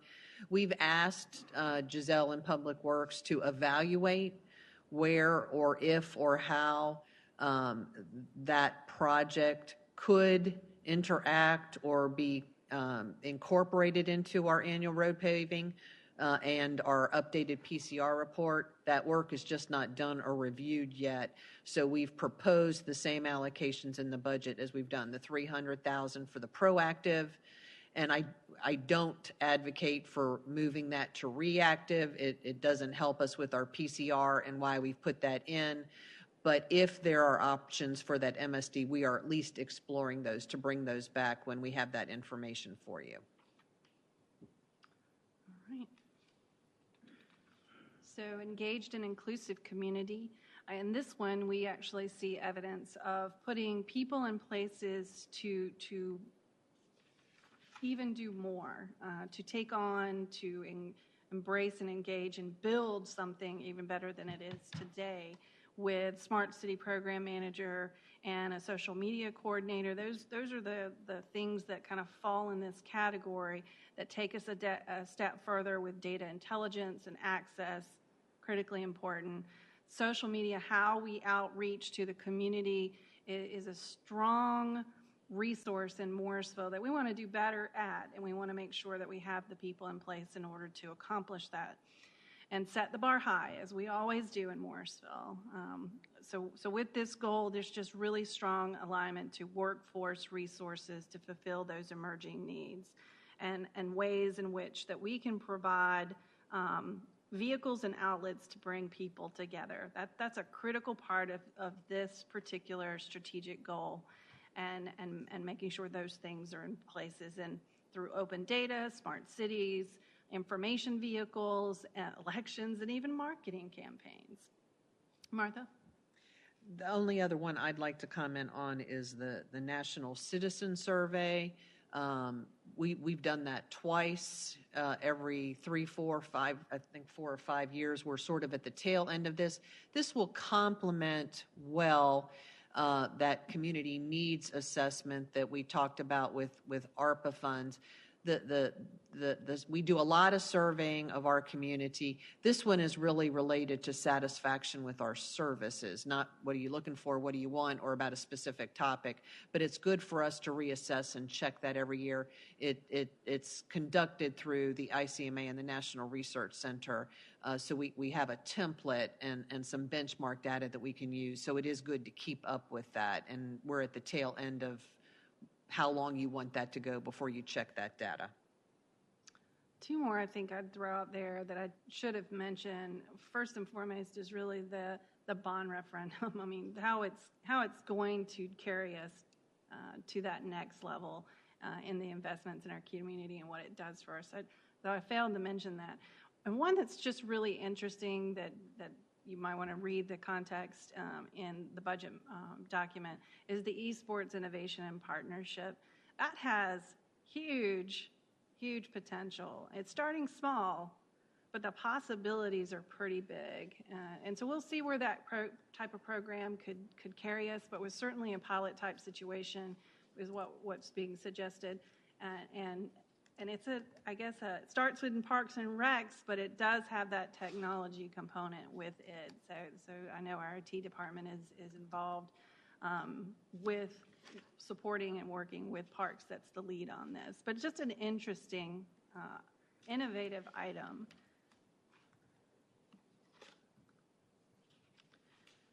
So public safety readiness is our next one. Within this goal, there's another strong alignment of workforce, as you heard from Martha, and an alignment of capital resources to really fulfill these growing service demands. And what am I talking about is really the people in the fire station, the police workforce, the fire workforce that aligns to the Quint concept, and the expansion or the fire station number 3 that's a part of the bond referendum proposal. This really helps us, all of this helps us to be responsive and improve our service delivery, and more importantly, the safety and welfare of the community overall. So that's the fire station, the Capitol, and the other piece that's sort of hidden here is the adequate maintenance of existing equipment as it relates to our fire apparatus and keeping us as responsive and functional as we can. And we have this escalated need that we need to address in our base budget. So we're sort of right-sizing by putting some additional dollars in there. And we've recognized that the trend is supporting and indicating that needs to occur. So I'll pause there and check in with Martha. I have nothing to add. Okay.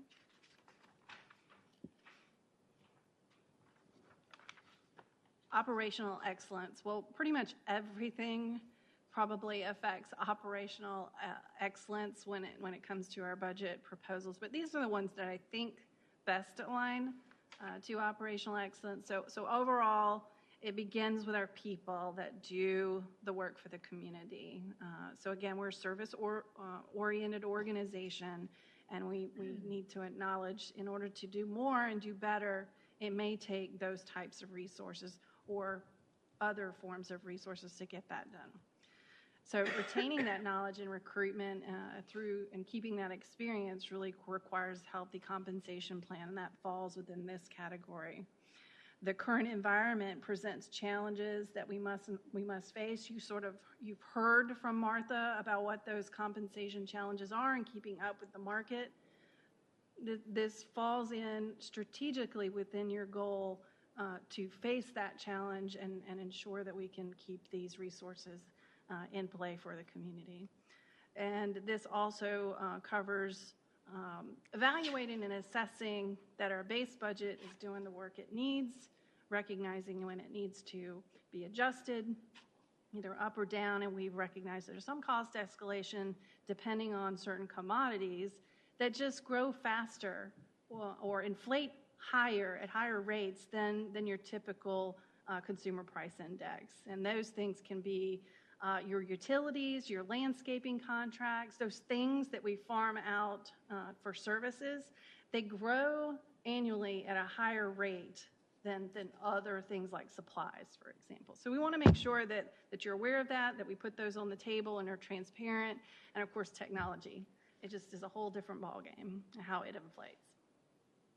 And we want to make sure that we're good stewards of what the public own, or the public monies work for to take care of those existing assets, and also want to make sure that the value of our technology adeptness is very important. I think that's something we've learned and experienced over this past year, that technology is what helped keep us going in many cases, where many of us worked remotely, but as you heard, we were resilient, and it's almost like services were uninterrupted in many, many cases. And we did that because one of the very big reasons, not just our people, but we had technology support behind us, and Morrisville's invested well to provide us with those tools. Martha? The only other additional comment I make is just to demonstrate that we really, on an ongoing basis, evaluate and assess our needs. And what we make requests for is the vehicle replacement policy. We have heretofore been just going on age and miles. And again, Giselle and the Public Works Department has recognized and has developed a framework for assessing the condition of the vehicle as well, to complement and ensure that we are effectively using them, not just replacing them, and being flexible and stable in the amount of vehicles that we need to request year over year. So that's a process improvement that we think will reap benefits for us in the future. Okay. Oops. One more and then we'll pause. Economic prosperity. Here we can recognize that far-reaching benefit that we'll experience from our capital investments in Morrisville. Economic prosperity is important for the sustainability of Morrisville's future financial condition, as well as the quality of life of people, that we attract the right types of development. It is important not just to our community and the people who live here, that they have the right kind of amenities and places to keep them here as a destination to live, work, play, and learn, but that we have that structure through that land use plan that is important framework for how we develop in the future, because the growth of our tax base, it largely is dependent on how we develop. And so the architecture starts with that kind of land use planning and what we do going forward in the future, and shaping and the vision that we have with Town Center, with the TOD, with the McCrimmon Parkway area, that we open that up. Those things will pay back for our economic prosperity in the future. These decisions that you've made in the past are going to be vital to our credit rating agencies when they start looking at us, so that we can maintain and sustain that AAA bond rating and get the best interest rate for the investments that we want to bring to this community, to bring tangible things that they desire most into our immediate future. So with that, I'll pause, Martha. I'd just like to talk about the small business program development as a complement, not a replacement, to our work with the Chamber of Commerce. But recognizing that some of the advantages of that ARP money is sharing it with the community and finding ways to enhance the work that we do with that community. All right, so we are at the end of this section. I will say, again, we front-loaded really, began with the end in mind. What are the outcomes we wanted to achieve purposefully? And then our next conversation, we're going to go into how are we going to pay for that. So that'll be an important conversation to go into. But I want to open the floor and talk about these budget priorities, the outcomes this budget might be able to provide, and see what additional information I can provide you. Councilmember Fender, please. I have two questions. One was regarding what you talked about, changing the process for evaluating vehicle replacements. Can you give an example of how that's changed? and I don't have it in front of me, but they've put together a matrix of information that's really related to our telematics program. And it captures data as the vehicle's being used, and repair records are going into that versus just it's 6 years old and it has this many miles. Sometimes that means repurposing it into a different place rather than just getting rid of it and replacing it. And if you'd like more information, happy to provide that as well. But those are some of the components of use, repairs, how it's used, how it's driven, those kinds of things. Okay. And then my second question was regarding the small business program development and the budget. It's 200,000. So does that include, like, who would manage that program? Does that 200,000 include salary for an individual? This is where I think that fiscal recovery officer would support this program and lead this program. Okay. And then is that entire, so then what would the 200,000 be used for? So examples could be programs we provide, training that we offer, marketing and promotion, direct outreach if we developed that kind of program. Those are just some types of components of small business support. Okay. All right. Thank you. You know, one idea could be like outreach, maybe, Martha? Sorry. Correct. You know, like, for example, right now there's a restaurant revitalization program and all kinds of SBA programs, but being able to push that out to people so they know if I'm a restaurant, I can get up to $10 million of working capital and don't have to repay it off for a few years. So I guess we'll know more as we go through the process, right, of how we would. We would have to form a program. We have to form a program. Yes. And then, okay. I think that's why the fiscal recovery officer becomes so important is how you set that structure and framework in place so they can maximize on the opportunities, not just with small business programs, but the other things that your recovery or relief funds could provide you or provide the community. Other questions? So I don't really have a question, Jeannie, but I just a comment that I'm really pleased that we're going to begin implementing our affordable housing plan. I think it's going to be critically important that we get that program up and running in the next couple of years, and that we learn over these years and hopefully grow that program. I'm deeply concerned. I know everybody's thrilled about Apple coming up the street, but I'm deeply concerned about how it will affect housing prices, specifically right here in Morrisville. I know the whole triangle is going to be affected, but we're going to feel that the most, I think, here in Morrisville. And so the fact that we're getting ahead now and going to be working on affordable housing, I think, is going to be critically important moving forward. However that evolves, hopefully the program will evolve over time too. So that's just a comment I want to make. Thank you. Thank you for sharing. Yeah, I think that'll be important, and staff's already told us how they're already looking to survey internally and figure out how we can serve our intended audience right off the bat.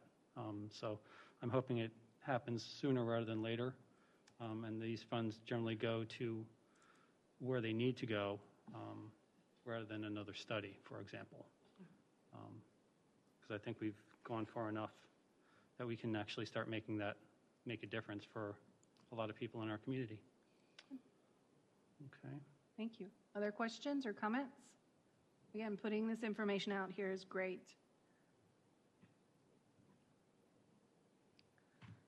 All right. Well, I think I will ask to make sure that our remote participants, did you have something you wanted to ask a question about? Any comments before we close our conversation for this evening on budget?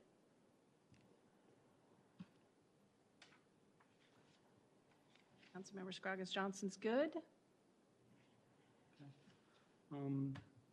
I'd like to share a comment, since we haven't gone through everything, but I would like to put my thoughts out there as early as possible in this process, since the process is a little abbreviated. So I have something prepared, and I'll try to make it a little softer and summarize afterwards. But I just want to say this is great work in addressing many of our current needs. I think a lot of work went in from all the department heads, so this is a really great starting point. I think the town council at this point can add value to this by enhancing it and adding to it. I don't see any place where we need to reduce anything. So just to say, I'm in full support of this, and I think that there may be more that we can do. So this is a good jumping off point for our discussion about Morrisville's brighter and greener future. As I recall the many emails we received from stakeholders throughout the year and the many discussions about programs and projects which we aspire to accomplish for our community, I know that we have the political will to do more to make a better future. We have heard that the community would like to be able to use the Pew House, would like a dedicated community center with indoor basketball and volleyball and meeting space in a later phase of the town center. That to have a town center, we need to fund a parking deck, and that without a town center, we are like the heart of the triangle without a heart. We know our Parks and Recreation Master Plan includes the need for 125 more acres, and the bond we are putting forth in November will get us only part of the way. Widening 54 will be transformative for the town and is a big ticket item. We need to start saving now, like starting a savings account for your children's college education. Now that we are being intentional and strategic and have aligned our capital investments program with our budget process, we cannot fail to see and acknowledge that our current revenue streams will not meet the very reasonable expectations of our residents. Currently, we do not have the resources now to make significant progress on these and many more items, nor does this budget set the stage to generate that revenue. During this process, I would like each of us to ask ourselves why we ran and why we were elected. For me, it is to put the residents first and to be honest with them about what we can and cannot do and share with them how, when we all pitch in and support enhancing our revenue through property tax adjustment, we take control of our shared future rather than being overrun by market forces. At our current rate, we can get by, but none of those items I listed above are in this budget, nor are we saving money for the future. In fact, this budget takes more than $2.5 million out of our savings to accomplish what is in it. Our chart after page 59 in our book indicates unfunded future needs exceeding $49 million, not including a parking deck, a community center, or any funding contribution to Chapel Hill Road widening. And after this bond referendum, we are maxing our debt capacity. So this revenue is not going to magically appear to meet our needs. If we are not taking the long view and saving for the future, we will not catch up with our needs, infrastructure and otherwise, and time is running out because the world and the real estate market now know what we have known for years. Morrisville is the place to play, work, and live connected. We 7 have the power, authority, and the people who elected us have every right to expect us to better align our revenue generation with our current and future needs. The question is, do we have the political will to inform and garner the support of our community? We hear throughout the year that they want us to do more. I hope we remember that and our residents take the time to share their thoughts once again during our budget portal window starting tomorrow. I, for one, remember and sincerely hope the budget we ultimately approve to be one which reflects their communication throughout the year, not just the upcoming 2 weeks.